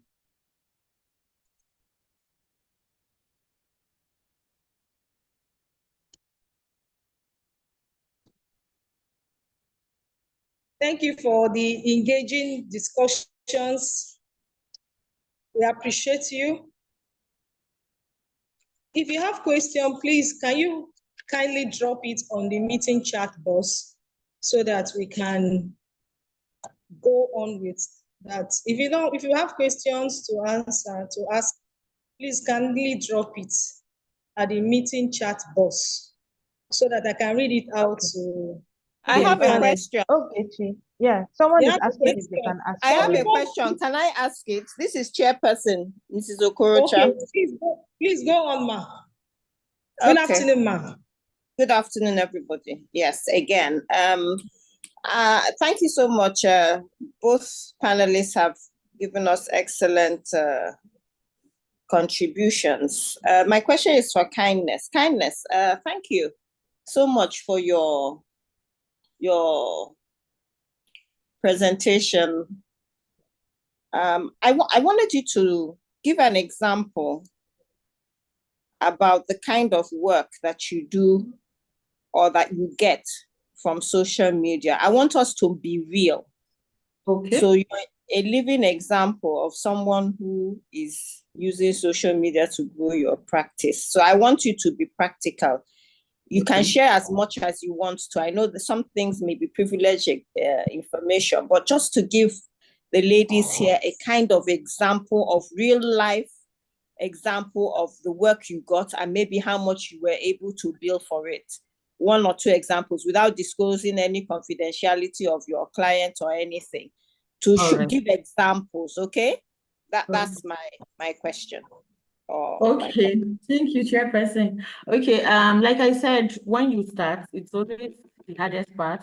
I think when I started, it was majorly, oh, come and register my business, do this for me, do that for me, just little here and there. And then gradually, as the day goes, I wanted to say something. Sometimes you might end up growing with those clients. Like when I started back in 2019, 2020, it was basically, I want to register a business. I want to change my directors, just little things here and there. Of course, I was also a young lawyer, so there was not much I knew. But something spectacular, I would say, is as the year goes by, I grew with my clients, right? Some of those businesses who just started as little as maybe, okay, I'll just cite an example. I used to have the client who, first time she came, she was just a vendor on WhatsApp. She was selling clothes and all those. By the way, I think I got this shirt from her. Yeah, a gift from her. I remember that.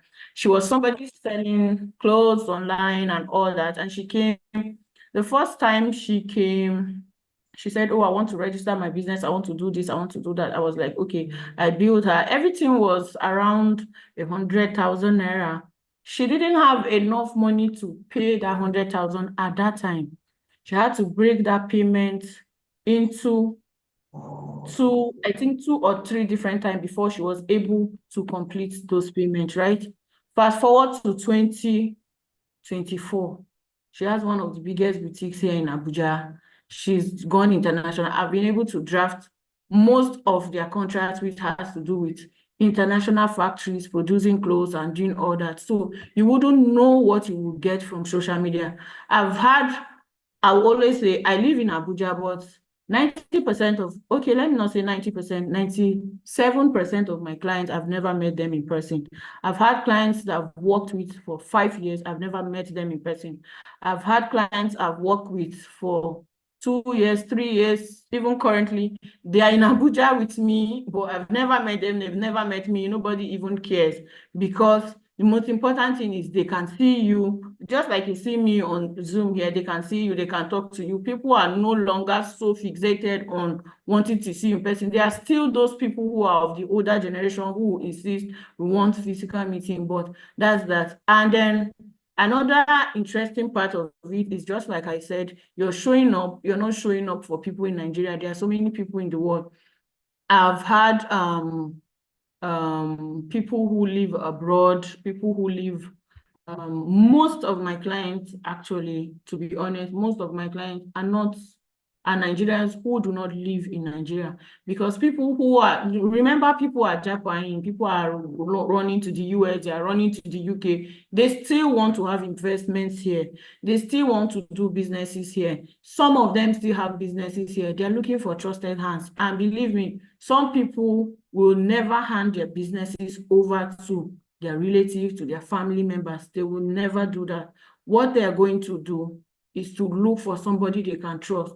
If you have been showing up there and they are able to see this person has been consistent, a client may not start with giving you a 10 million naira brief. They're going to give you 100K. They're going to give you 200K brief. They're going to give you maybe 300K brief, maybe even 50,000 naira, I don't know. But they are going to gradually watch how you are careful with their brief, how you manage what they've given to you. It's just that principle of, if you can manage small, you can manage big. Clients are going to come with little briefs. I remember someone said something like she was looking for rich clients. I said, no. Please, you can summarize your answers, please. Okay, ma. Okay, so you don't even look for rich clients. What you do is to make yourself available for people to be able to trust you.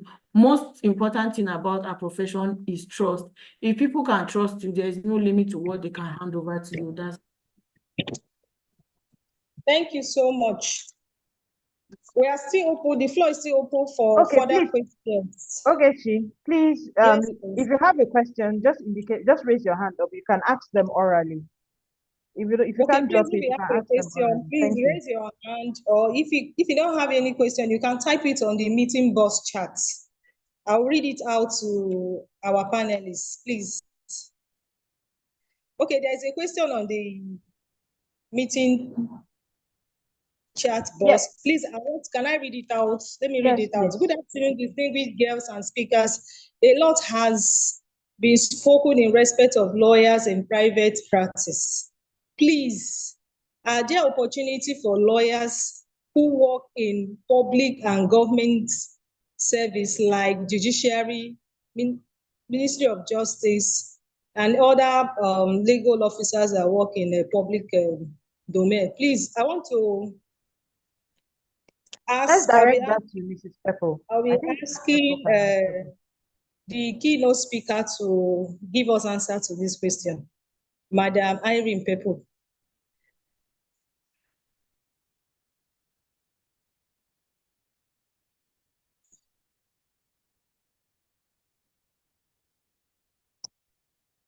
The question is directed to Madam Irene Pepo, please. Okay, if she's not here, we'll take a question from Omolayo Olorunshola, and then when she gets online, she can take that. Omolayo, please, let's hear your question. Okay, good afternoon, everybody. Thank you for this platform, and thank you to the speakers.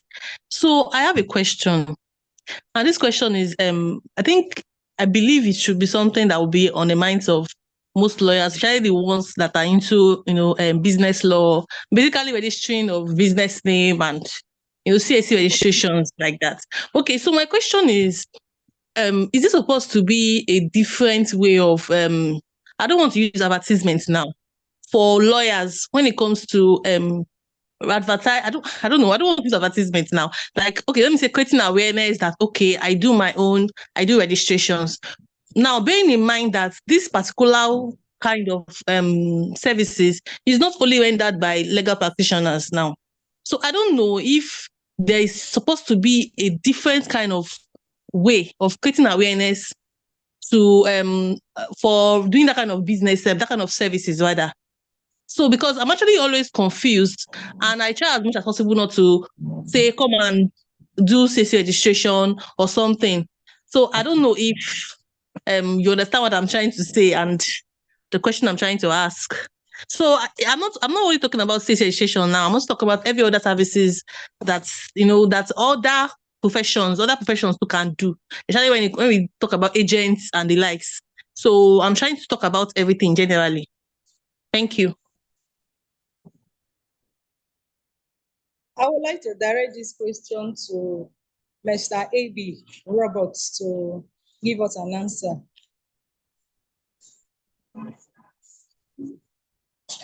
Mr. A.B. Roberts, are you here? Yes. Can you hear me, please? Can you hear me? Yes, please, I can hear you. Yes. Okay, so I think some time ago I wrote an article some years back, an article on advertisement, and I made an argument that in Nigeria, advertisement is not prohibited in the legal profession, but only restricted. And I think one of the speakers also mentioned something close to that. So the impression we have here over here in Nigeria is that as a lawyer, you cannot advertise. That's not correct. That's not what the ROPC is saying. The ROPC is saying that you can advertise, but there are conditions that are attached to you advertising, or there are things you have to look out for. There are things, rules you're expected not to breach.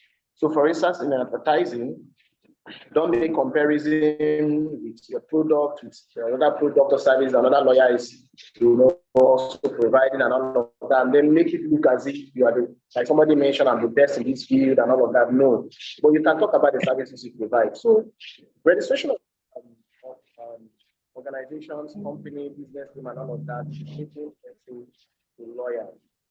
Initially, it was for lawyers basically, but of late, so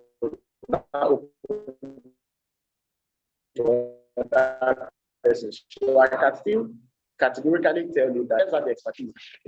Some of the lawyers have been doing it for years, so they have better experience and knowledge, better than even other persons out there. So for me, you can talk about your service on social media. You can do that, not just registration of company, business name, and incorporated trustees, as the case may be. Talk about the service you render, but use wisdom in doing that. You have a website, for instance. You can make a write-up about the registration of business name, what people are to consider, why registering business, and all of that. And those details are there. If your website is well crawled, it has a good, it meets with search engine optimization standards very well. When somebody just go online and then Google that very particular service, your firm's website will just pop up. And somebody will know that, okay, this lawyer gives services in this regard, whether it's a registration of the business name or any other thing, it could be any other thing that, like you mentioned, the person who has a question stated, that it's something that is cut across many other services that lawyers provide. So write about those stuff on social media, talk about them, but you should be very careful when talking about those things. Tell them, you can do a flyer and say, we register business name, all of that. Just do your thing. Or you could get somebody, let's say, working in your firm that does posting and all of this stuff, so that you as a lawyer, you may not be directly engaged in the process. You can do that, okay, and get your services out there. So I don't think that the law stops you as a lawyer from advertising or making people know about your services. The only thing the ROPC has simply done is to restrict it in such a way that as a lawyer, you're guided. You consider the ethical considerations in talking about your services and don't behave like the layman out there. That's just what it does. I think that's just what I have to say in summary. Thank you so much. Please, the floor is still open for further questions. If you have questions to ask with regard to the presentation by our various panelists, please, you're free to ask. Okay, so I have a response from Mrs. Pepple for the question that was directed to her. And it's simply put, judiciary and Ministry of Justice, people that work in the judiciary or the Ministry of Justice, can only build personal brands that are not at variance with their employers. So it means you're going to build your brand with nothing that concerns the work that you do in the judiciary or in the Ministry of Justice. I hope that helps. Thank you. I hope we are all satisfied with the presentation and the contribution made by our panelists and the keynote speaker. Do you have further questions? Yes, Confidence, please. You have the floor. Yes, please. Confidence, please. Go on.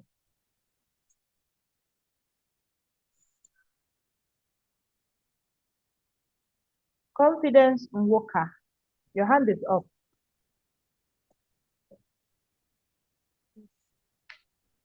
Good afternoon, seniors and colleagues. Hello, can you hear me? Yes, good afternoon. Please go ahead. Okay, please. I'm so sorry that I actually joined very late. I just want to ask just a verification. My question is, I heard the last panelist was talking. I don't know when the last speaker, that's Madam Kindness, was talking about social media and whatnot. So my question is this: are there challenges and obstacles you encounter? I'm sure you should. There are challenges and obstacles one can actually encounter. What are your advice to the young lawyers that will intend to want to go into they want to practice or want to delve into your area of specialization? Do you have an advice, your challenges, obstacles, and all whatnot? That's just basically what I want to know. Thank you very much. Okay, thank you, Confidence. Kindness, up to you. Okay, when she say obstacles, I don't think there are obstacles though. But if you say challenges, yes, social media is a dynamic space. It's always changing. When we started, we'll just write and go away. Now you have to make videos, things like that. I used to be camera shy, yeah. It was really tough for me to come back and okay, the trend is now to make videos, or you have to make videos. So I think the challenge there is actually the dynamic of social media. Social media is always going to change. So you have to keep up with the fast change. You can't do what you were doing yesterday. You cannot repeat it today. And just like law is dynamic, everything is changing. So I think the basic challenge there is really the fast nature of which everything changes. Maybe you know this worked yesterday. What works yesterday may never work tomorrow. So you are caught up in that space of trying to always follow what's working now. I think for me, that's the main challenge. Thank you, Kindness, for that answer.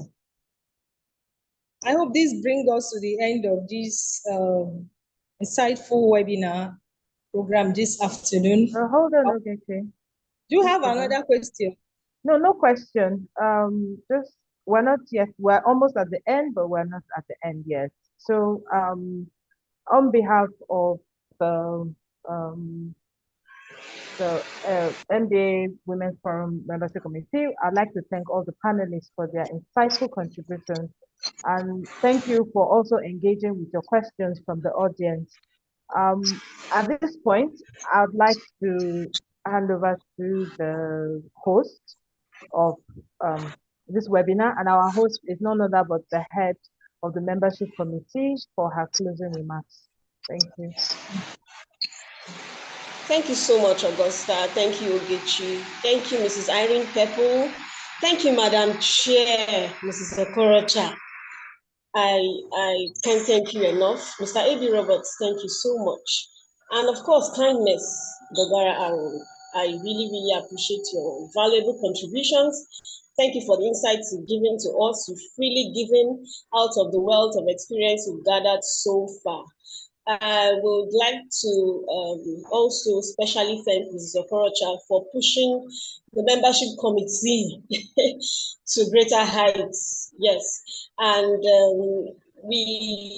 we're having a series of webinars. This is the second one. Before the conference, the AGC, we're going to have a couple more. So I'd encourage you to watch all the MBAWF spaces on social media. You will get information as at when due, and truly, they all promise to be very, very insightful. This is empowering women lawyers for success. So we hope that having listened to all the contributions today, you've been empowered, you've learned to do better. You've also learned how to, or how not to practice on social media. So we'll call it a day now, and we hope to see you next time. Thank you. All right, thank you all. Now we've come to the end. Bye. Bye.